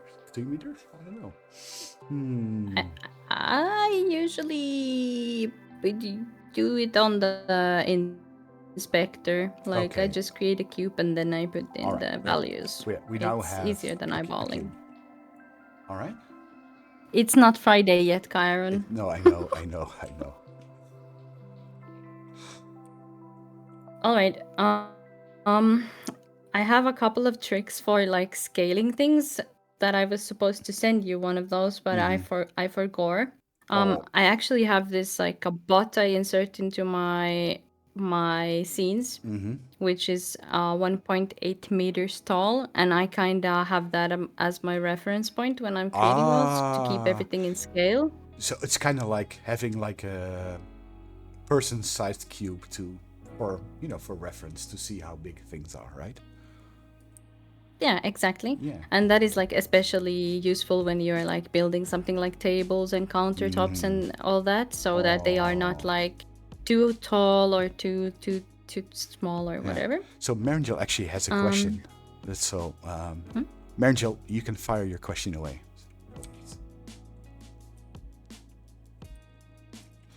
Anyway, let's continue while Marangel types his question. All right. And I kind of have a rule of thumb, usually depending on what shape of a structure I am creating and what feel I want it to have. But usually I keep one floor at about 3 meters height, which is like, I guess, pretty average in the real world as well, just so that you don't make the world too claustrophobic. Yeah. So now I guess we can start with that question mark. So our y-axis is the height, so we'd put 3 in there. Excuse me, wrong one. Reset shape. Yeah, that's okay. And let's see. Shape. 3. There we go. Yep. And now if we want the scale of the material to match, we can press on center pivot in the Pro Builder tab. Yes. Not. Oh, excuse me. Not this one. One. That's okay. So Pro Builder tab in green. Yeah. Green. Where yes. is it? Center pivot. Almost. There it is. Perfect. So now that is kind of centered around. And if we want to manipulate more of this shape, it actually now depends on your vision. I guess we would start. What do you think? Should we start from the main area? Yeah, Like, let's do it. all right. So we're thinking about how big the main room would be, right? So, and that, of course, That's a good question. How much? depends on what kind of things you want to have there. Well, we want to have like a bed and a desk in there, I guess. Maybe a couch. How much would that take? Let me actually. Well, here's a stupid thing. I'm just gonna mark some steps in my own room here for reference. Maybe that will help me out. So give me a second. Kim says 4x4. That sounds maybe good. Let me check. Does it check out? Okay. Let's actually make it 5 by 5. I was about to suggest, actually 9x6. 9x6. But- Oh, okay. No, let's do 9x6 then. I'm going big. But that is only based on that one world that we Yeah. went to as your like reference world. That was quite large and open. But it is up to you. Let's do it. Let's make a nice open space. You also kind of need to keep in mind that a lot of the VRChat furniture is kind of bigger than your average furniture would be. Yeah. Like, I haven't found a single VRChat bed that would be like actually 2 like meters. 1.4 Or 1.4. Yeah. meters. Yeah, Yeah. So they're pretty big. Like if you think about it. Yeah. But yeah, I think my rule of thumb is like kind of when in doubt, just make it 9x6. So I don't know. All right, 9x6 then. So we click this object again, I guess. And we can always make it smaller later. So, Yep. So can we click this away? Because if we click reset, it will reset back, right? Yeah. Yeah, but that's okay. Just first reset. We need to. Yeah. And edit.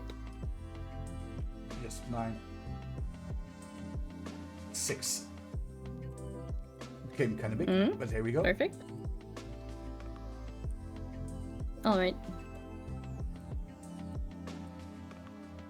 Alrighty. So now that we have kind of our first room, I guess. The Yeah. outlines. Well, guess And- we're done. This tutorial's over. We made a room for Kaerun. I'm just kidding. Oh yeah. Thank you everybody. Thanks for the Thanks for stream. watching. That was no. All right.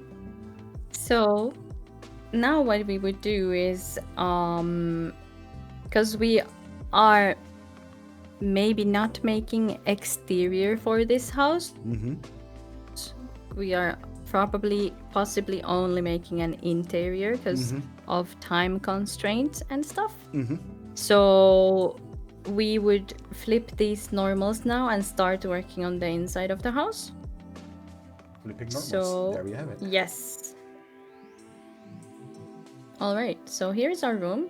And since we don't have my robot here for scale, we can actually this is my approach on how I kind of start feeling out what I want to have where. So I did donate you some furniture that are, I think, I think it's in the assets down here. We already imported them. Normally, when asset you corner? normally you import them like as a Unity package. There we go. And here we have So all. before you do anything, press on the FBXO that says all. Yes. Click. And then you see in your inspector, don't do anything Don't doing anything. yet. Just go to your inspector. You can see there is like materials. So just extract materials. Extract And the top. materials. Yep, that. And let's Boom. put it somewhere. Yes, no, just select folder. Materials here. No. No? Take off. We were in the right place. Select folder. Just. All right. Yep. Perfect. And now we have all the materials from these specific FBX. So now Because these all come together. They are not like separate. You can't just pick one here and all that. So we kind of need to drag this whole prefab into the scene. So let's actually go outside the cube because there will be so much stuff that you won't be able to see. Yeah. Yeah. So now you can just drag this into your scene, or you could also drag it into your hierarchy.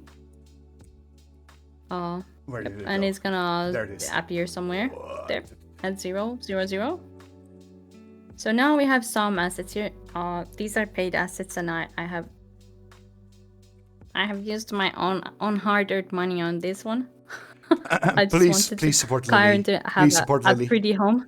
Please support Lilly. No, you can that donate wasn't a paid ad. tip jar in her worlds. You can please use it. Please use it. Quite a lot. I have a general rule of thumb. I see a tip jar, I tip. There we go. Aw, that's so nice of you. So anyways, here we have some assets. These are paid, but there are different sites that I will list that will have free assets. Like there's everything you can think of that is available free on the internet pretty much.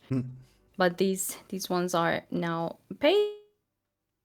Yeah. So let's just take like any bed you want, just so that we have like a scale of how the room is actually looking, so we can actually see that my 9x6 may not be like that big. So I'll make a separate section in my Discord where we will list these sets and all kinds of things. So those are couches. These are the beds. Are there any beds over there? Let's see. No, it's couches. So let's go here. Oh, what bed should we choose, chat? Oh, which one looks cool? We can change it later. Yeah. Well, let's just go basic. Just for scale. Yeah, just for scale. We'll grab this one. And great.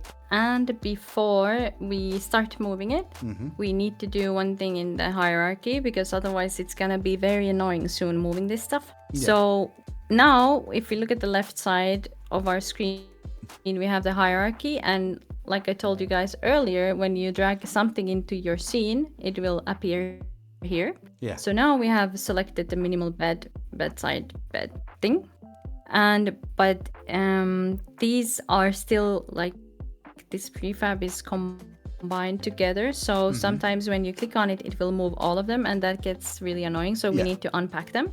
So where it says all in your hierarchy, we right click and prefab and unpack completely. And now we have separate objects, so we are not like moving only one, all of them at the same time. So now we can select the bed, and we could drag it to the scene, but what I sometimes do, because I'm lazy and I hate dragging stuff, so there is a trick to this. So if you just go inside your cube, like just fly to your cube. Where is it? Oh, there it is. I'm sorry, I called it a cube. It's your home. It's your beautiful home.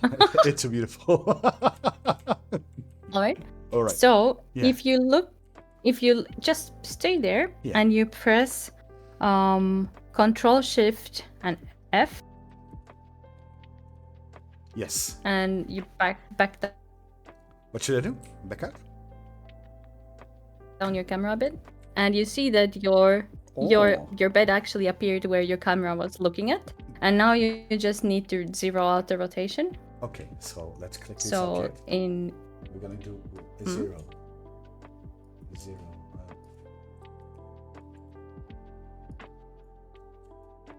There we go. Yep. So now your object is here, and you didn't have to drag it. So Control Shift and F, whatever object you have selected, will be moved to the where your camera was. I noticed that the room is kind of small.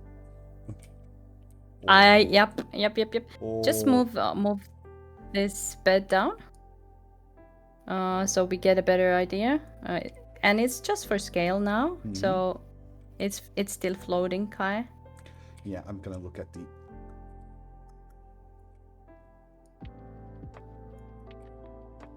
still floaty. No, it's not. Like, Yeah. So yeah, around there. So we can see like the height is pretty good. It could actually be a bit taller, but that also depends on what kind of geometry you want to do. But yeah, I'd say that this room is still a bit small it's very small actually. for everything you want. Yeah. So how do we go about this? We don't want to reset the shape perhaps anymore. So we can drag a face out. That's what I was thinking. So we probably have to select a face here, but we have to probably invert the normals again, I guess. Flip normals. Let's see. Maybe if we do this. So. Yep. Then flip normals, maybe, and then we kind of drag it like that again. You don't have to flip normals. No. Don't flip normals. You won't be able to see. Okay. So you can just so now if you just drag it out, there will be no loop cut, and I suggest you do that. So you don't press shift. I don't press. I'm perfect. not pressing shift. So now you can. So now that we actually have some sort of idea, it's more like, well, I guess it's more like a feeling. I don't know. I do a lot of my designs just based on intuition and what I feel like looks correct. So this is your creative freedom now here. Oh. How big of a room do you want to be? What do you imagine there being? Maybe I'll put the bed here, like this over here. Maybe, let's see, maybe a nice desk over here. And big windows outside, I guess. But where should we put a couch? I wonder.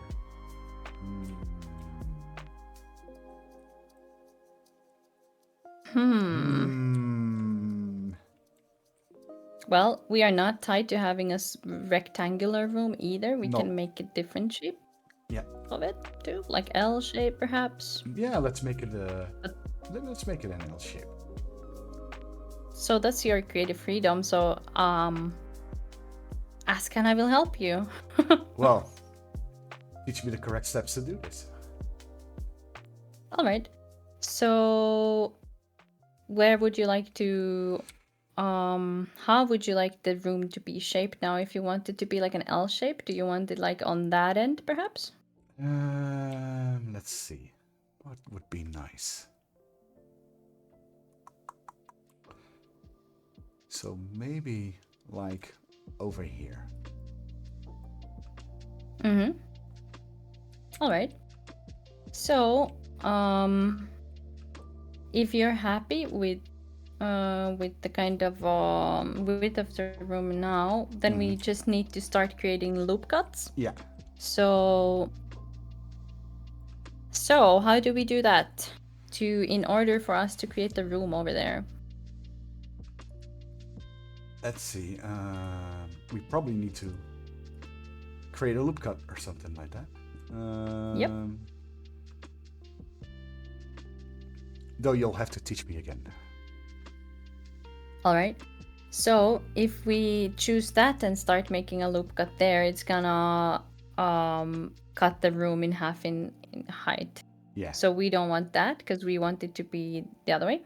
So we choose that, and now we go to the Pro Builder tab and scroll to the red part, and in the red part we will see Insert Edge Loop.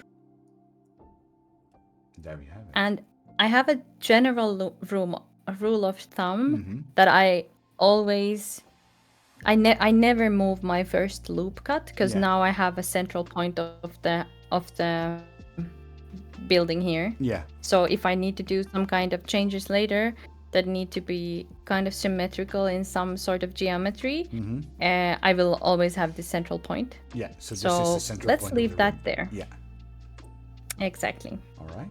So I think this might be a bit maybe too wide for what if we want to, like, let's say if we push this one out right now, I Yeah. think it would be a bit too wide and Yeah, strange probably. because it's Yeah. exactly the half of the room. So we need to create another loop cut now. Yes.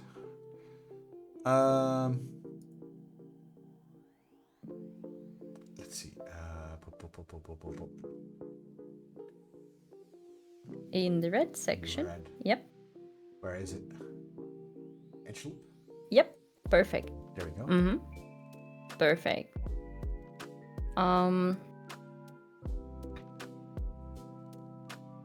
So I'd say, like, what I feel like is that maybe this is like too narrow. It's too Both of narrow, these sides yeah. would be a bit too narrow, or Yep. what do you think? Yeah, it's too narrow.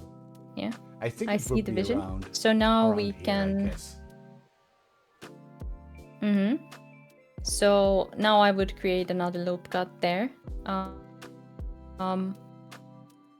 In that one, yeah.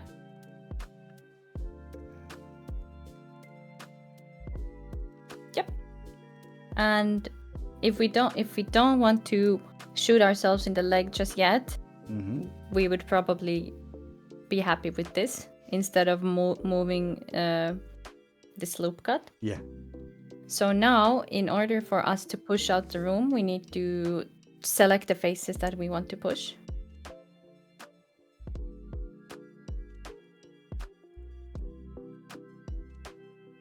All right, and now with this one, you need. Okay, let's see if you just pull what happens. If you just pull on the blue one. All right, and now look inside your room. Ah, yeah, that's a problem. You can see that the geometry gets a bit screwed up. So Control Z. Control Z. All right, then we select those faces again. Oh, shoot, faces. And we learned the trick earlier about creating loop cuts before we pull our normals. So we press Shift and pull, and that way we are starting a new UV here instead of stretching the old one that way. So we press Shift and pull. And now if you look at it, the geometry is still intact. It is intact. All right, so now here we have the beginning of a little cozy living room, perhaps. Yeah. Maybe I should put a little bit more. Maybe a little bit more. Mm-hmm. Yep. Should I use Shift You can. or normal? No, just normal. Because that way, when you're not creating random loop cuts here, you can always now insert a loop cut in straight bang on the middle of this wall. Yeah. But if you press Shift there and create the random loop cut, the next one, you will not be able to find the central point of this. Oh. All right.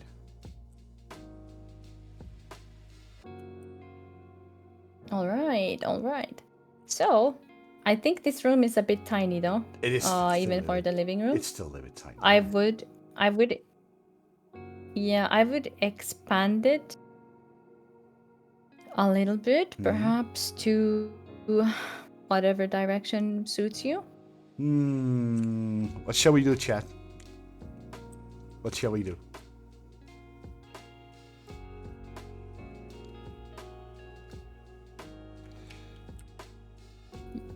Maybe Chat expand says it more bed like is this. just big.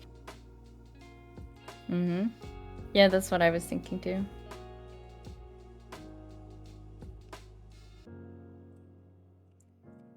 Yeah, the bed is made for Kaerun's whole community. All right. Oh, I did not want to select this. Oh. I would select this. No. This and this. Yes.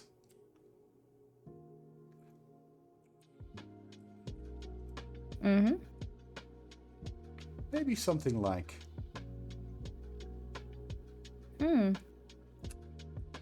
Oh, yeah, now your modern bedroom has a little bit of a nook there. Yeah. Yeah, that looks fine. Yeah, that looks pretty cool. All right. So, windows. Huh? Yeah. Uh, Lots of I it. feel like yeah. I feel like I always make my windows in differently depending on my mood. Yeah. So bear with me. Yeah. I'm Yeah. trying to think of like easy ways. Well, the world So, that I showed you earlier, right, as an inspiration, I think with the grass and stuff, I think that would be amazing, something like that. all right.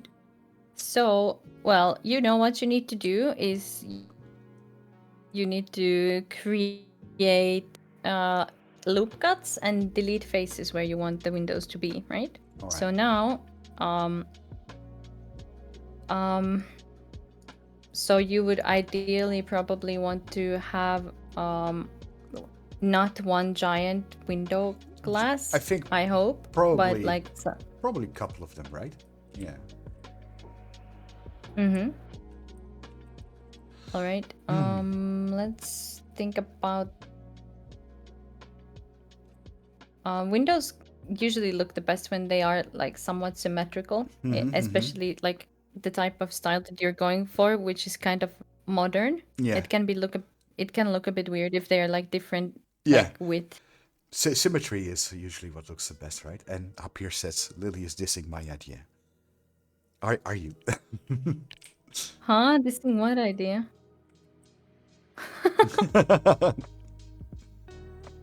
And up here says, I imagine one big window wall on the current selectable. I pretty much that's what I kind of want to go for. It's kind of like create a lot of big windows. Hey, it's Yeah. your world. Yeah, If yeah, you want I to do one really- giant window, No, not one you giant. go. A couple of these big windows, I guess. Yeah. All right. Okay, let's. Could you back out a bit because I can't see how the symmetry would go because you'd probably want to have like it in the center. And Ray So, Factor, thank you so much for the follow. that's like 1, 2, 3, 4, 5. 5 and 5.3 meters on the right side and 1, 2, 3, 4, 5, almost 6 meters on the other side. So you can't probably create like a perfect symmetry here unless you expand like the other side of the. Should you expand it a little bit? So how many cubes do we have here? 1, 2, 3, 4, If you want to. So one more, I guess. So we need to select the faces.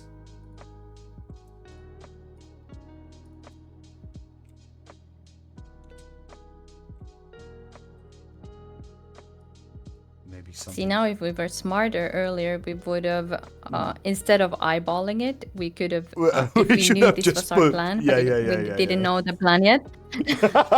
we We could have extruded the faces because we knew, Yeah. because we know. Yeah, but Yeah. that, you know what, that's okay. It's, That's it's okay. all part of learning, I No, guess. Yeah. no problem at all. All right. This side And looks my very plans good. always like change on the go. So usually you'd want to have some window frames. So let's just start cutting the wall Yeah. and create your windows. So All right. now edge selection. There it is. Okay. And I suggest you do both sides at the same time so they keep identical. What I mean by that is the right side and the left side. So choose, this is the top yes, and the left right. Oh man, this is confusing. Sorry. This is confusing. Both top ones. Okay. All right.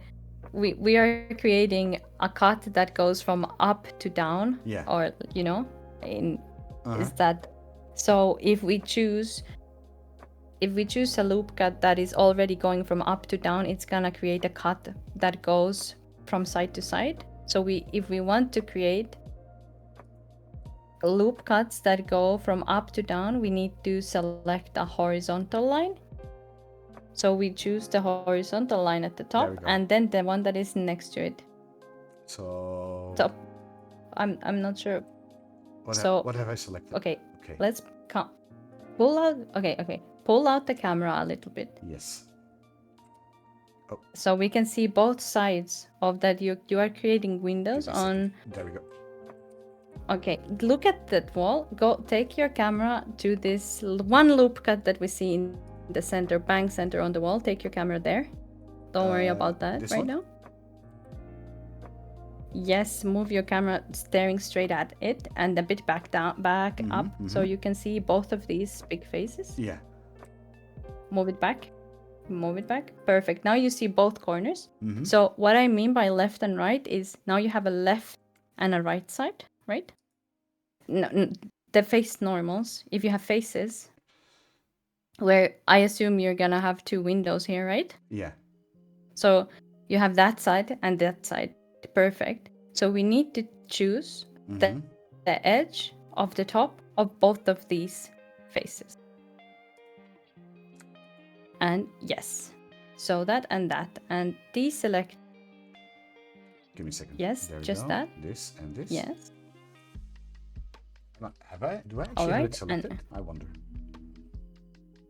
Well, we'll soon find out. So then we go to the red section. And we say edge loops. Yes. Perfect. So now we have somewhat of a symmetrical thing going on the both sides. Yeah. So, but it's not going to be probably exact because our sides are not like bang on equal. Yeah. But it's a good starting point. And I assume we're gonna keep these as our focal points, like central points, and then we're gonna need some window frames. So what we can do with that is, in order to keep it symmetrical, we can do you want there to be two windows or how many? I think 2 should be okay, perhaps.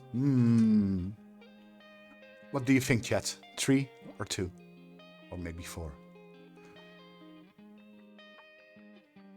Miso says 2. 2. Kim says 2. Hapir says 4. My oh my. Hapir went from 1 to 4. Yes, he went from 1 to 4. Well, we'll go for 2 then. All right. Yeah, I agree. Yeah, 2. So,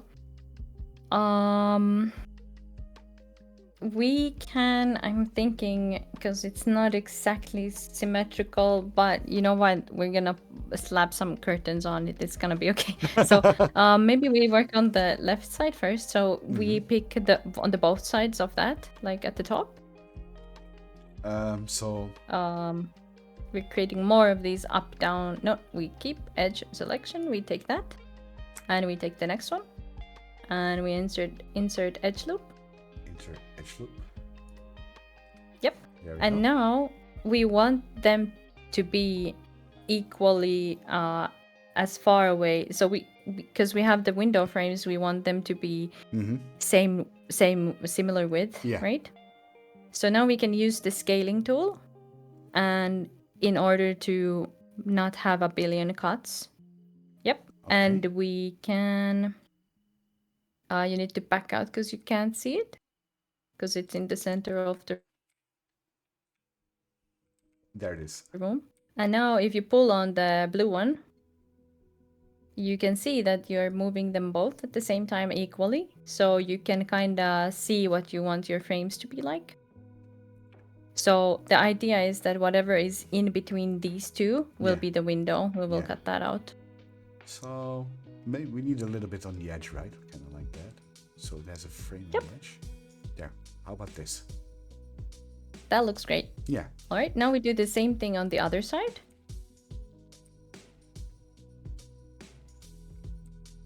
So we select these.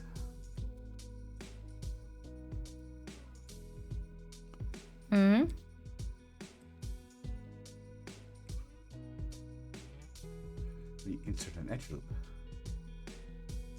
And now we drag them a little bit. Maybe something like this. And if you zoom in on the on the maybe in the center, you can see on the like yeah, they need to be pulled perhaps a little bit more. They are like in the Pro Builder material. There are also very like handy markings. Yeah. Okay. So I'd say the left side is now about 10 centimeters and the right side is about 15. So we need to Yeah. maybe something like this. So if you look straight down, look straight down. Yeah. So you can see if you zoom in on the material a little bit, it's not like Yeah, it's not exactly, perfect. you know, accurate. But we can, Yeah, we but can you can actually, use. we can drag it a little bit, right? Mm-hmm.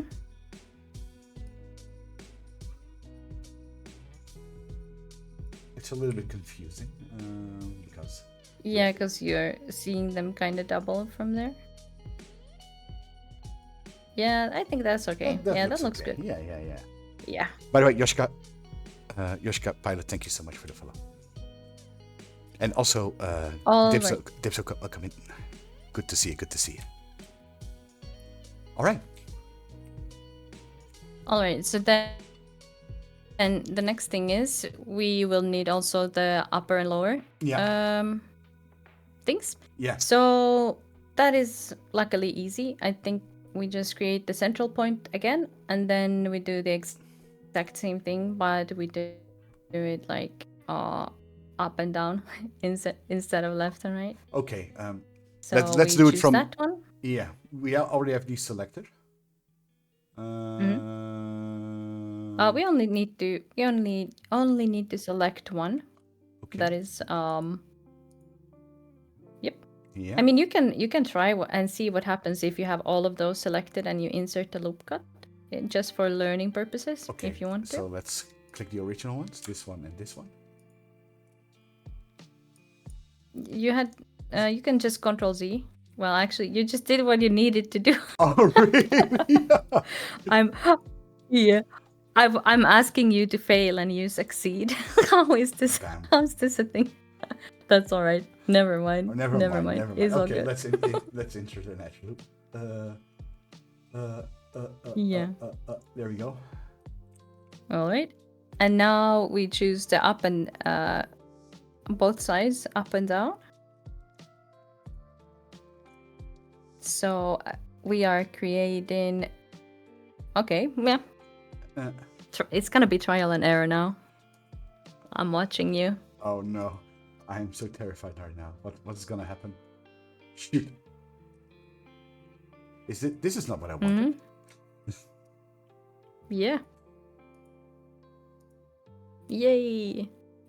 You only need to select one because they are all creating the same loop. So, but anyway, so now we can use the scaling tool again for this. So you can set however you want your I like nice big windows, I guess. Kind of like maybe something like this.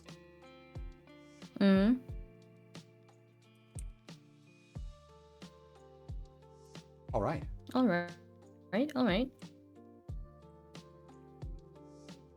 So then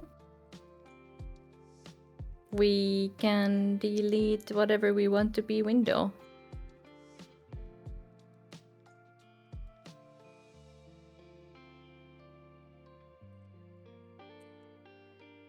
And hey, May. Hello, welcome in, May. So I want this to be window.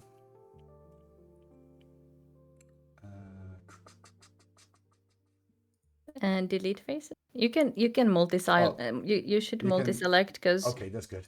In case in case you want to kind of undo it, it's easier when you only have to Control C a couple times. Yeah, look at you. That looks pretty nice.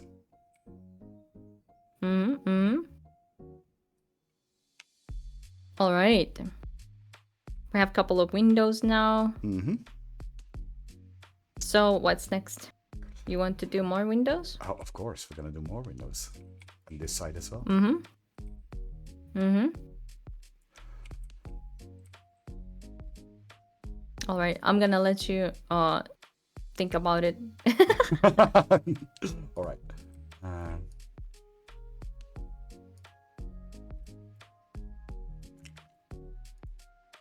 You can do it.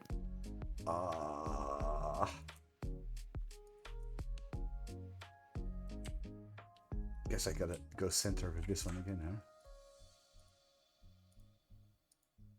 Yeah, our geometry has seen better days, I have to say. But it's all right. It's all right. We'll make it work.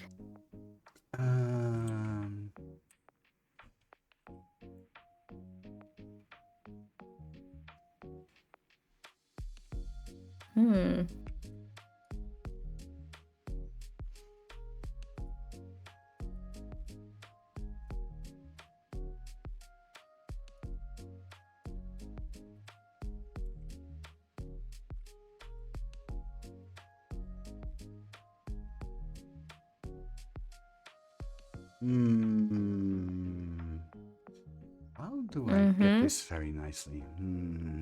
I wonder.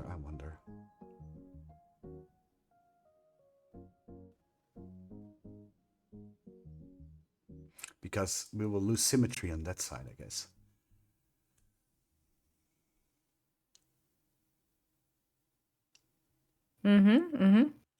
Well, I mean, if it's not symmetrical, you can just say it's a feature. It's not a bug, you know, as No. they say. Oh no! My OCD is tingling. My OCD sense is now tingling. Really bad. Oh. Yeah. I wonder.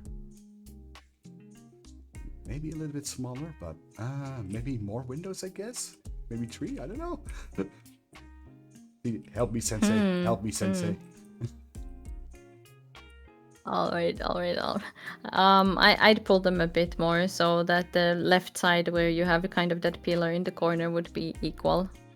Not that much. Yeah, somewhere over there, I guess. Over there? Yeah. Like if you look at the corner, I try to match the corner with the like from both sides, so it's kind of like symmetrical square. That's what I would do, but yeah. All right, so now you have one window. I guess if we look at this,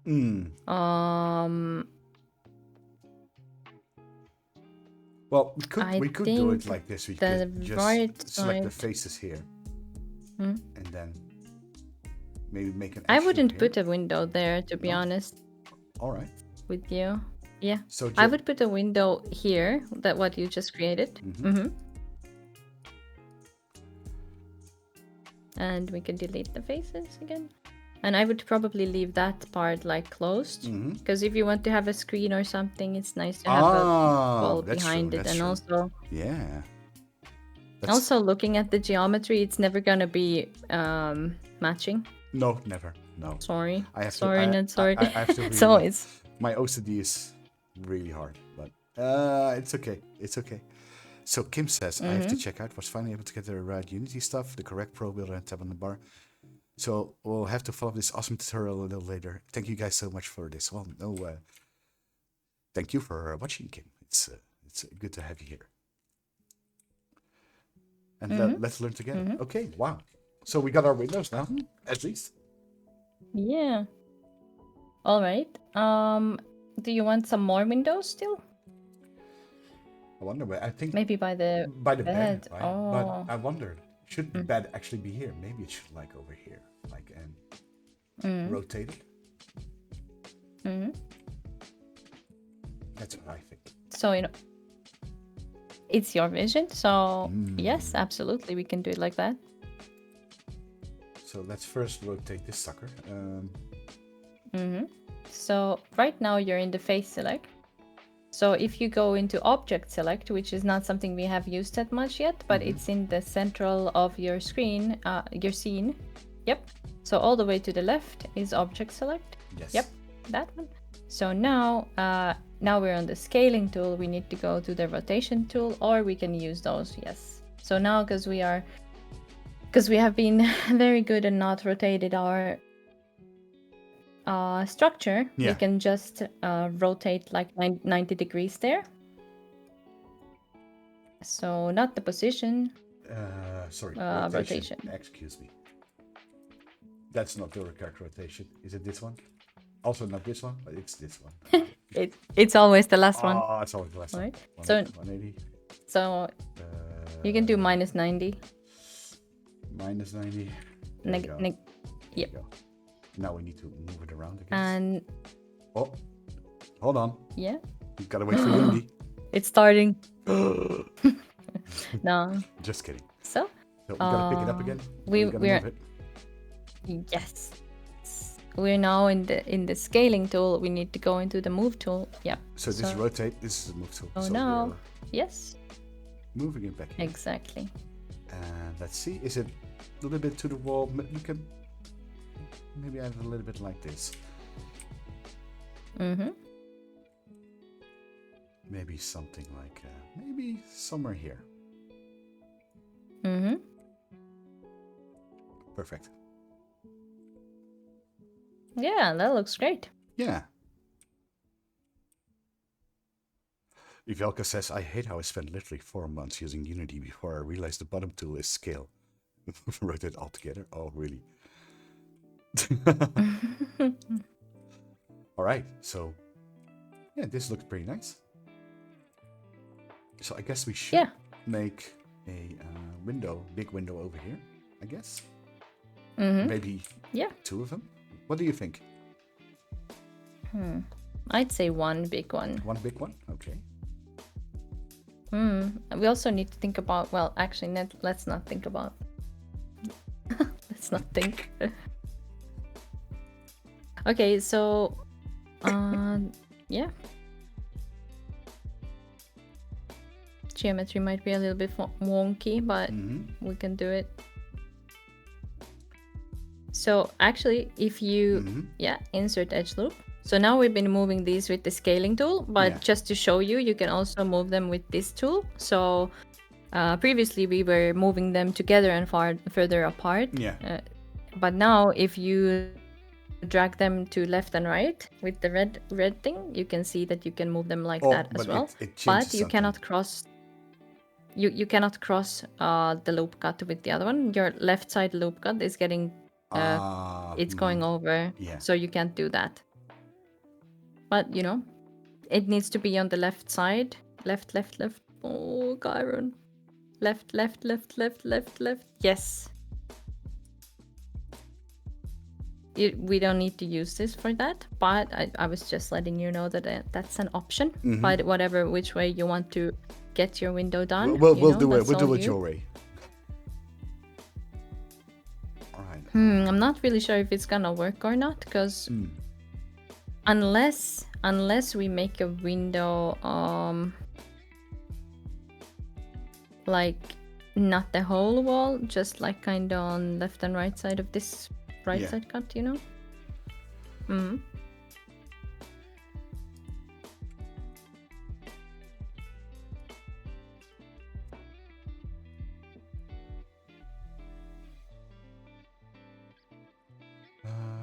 Let's see. Maybe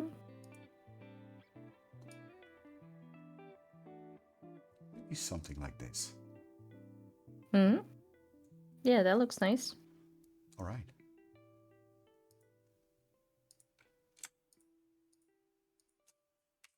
Oh, shoot. I was the trigger happy. Yes, everything. Just delete. Just what I do with avatars, I guess. Yeah. There we go. Let's see. All right. May says, make a habit of saving on a regular base. Control S. Okay. Control S. Here we go. Just did. All right. Yes. All right. So now we already see that we're going to have to do some sort of exterior there, because otherwise we can see from here to, like, from this window inside the living room. So that's going to be probably future us problem. Yeah. I already have an idea what I want there. Like just the grassy fields that we saw. But maybe the simple ones, like the ones from technicalities. I think that would be very nice. Yeah. No, I'm talking about the house exterior because you can see through the wall, Yeah, through the we window. probably need to add like maybe a wall texture or something. I don't know. Mm-hmm. All right. Yep. Mm. And thank you so much for the follow, introverted Dino. Thank you. Mm-hmm. All right. All right. I think it's been a lot today It's been a because the lot next today. thing would Yeah. probably be something new, and I'm not sure we want to start something new. I think we did good today, really. We learned a lot Yeah, of stuff maybe we today, can. and we already have a room with a bed in it. I mean, how cool is that? Yep, exactly. So next time we'll probably be looking at creating like a spawn area, some materials for you, like floor and the walls and stuff like that. Yeah. And we have a lot of stuff, a lot of fun stuff ahead. All the Oh, lighting, I'm so looking terrain, forward to it. everything, Oh, a mirror television. Yeah, lots materials. of stuff. Yeah, All right. there's still a lot. Let me switch But I back think this is very good for to the what Just Chatting what we screen. spend on it. Here we go. There we go. So we can just talk and relax a little bit. Whew, yeah, there was quite a lot today for me. I probably need a little bit of processing in my brain to handle all of this. Let's see. Let's just answer some questions. So Supercore says, once you build some Pro Builder model, can you export it as a 3D model, FBX OBJ format to use in other programs? Yes, you can. Oh, all right. Let's see if Elke says Steam Mirror Prefab spin the ball for pool tables. I'm probably not gonna put any games in there. Maybe Perversey, I guess. I don't know. Let's see. Miso says, is Fishbones for Worlds out yet? I think it has, but correct me if I'm wrong. Oh, yeah, I haven't used those. I guess Evalka said they're in the beta. This game. Let's see. Kloppy says, one thing from Unity and VRC, I will not use beta packages. Yeah, me too. Let's see. Supercore says, that's cool to hear, and you answered that quick email. So, okay. So, nobody's going to visit the world if there aren't at least 4 pool tables. Well, it's a personal world for myself, so nobody needs to visit.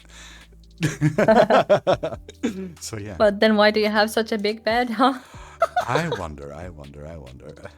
And Introverted Dino says, I missed the stream. No worries. We'll be uploading this entire video to YouTube later, and we'll keep it here on Twitch as well, so you can all watch it.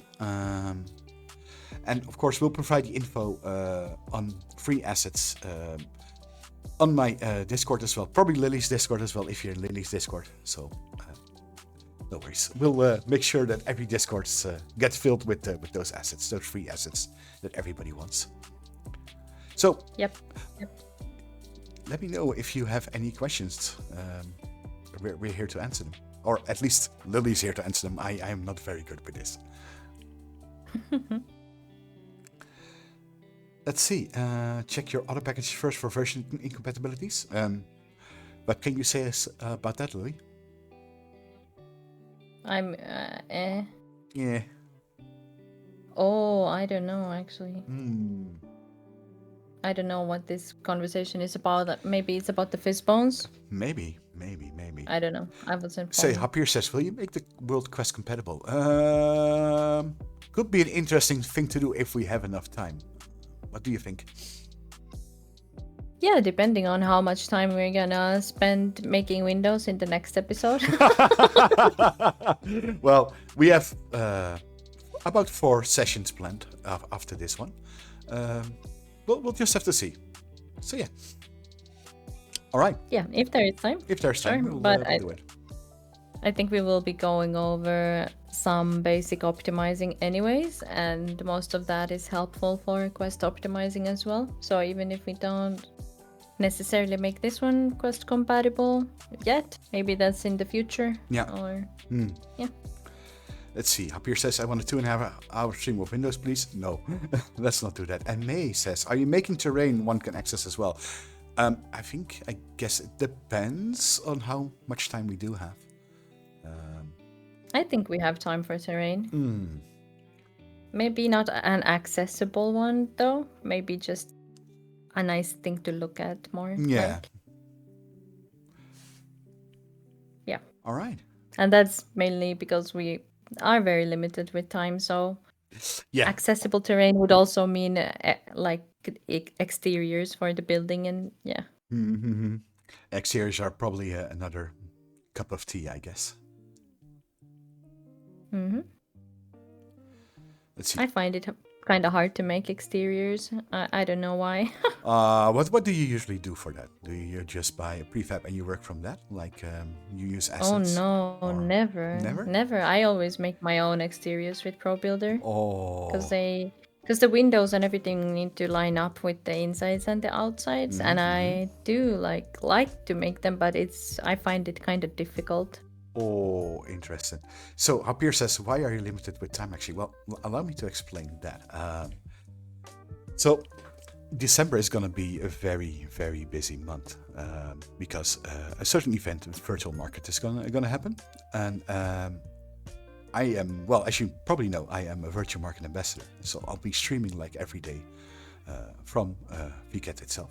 So we are kind of like a little bit stressed on time since we are doing a couple of sessions, and of course my stream is not only about building stuff; it's also like showing the beautiful worlds that VRChat has, and so yeah.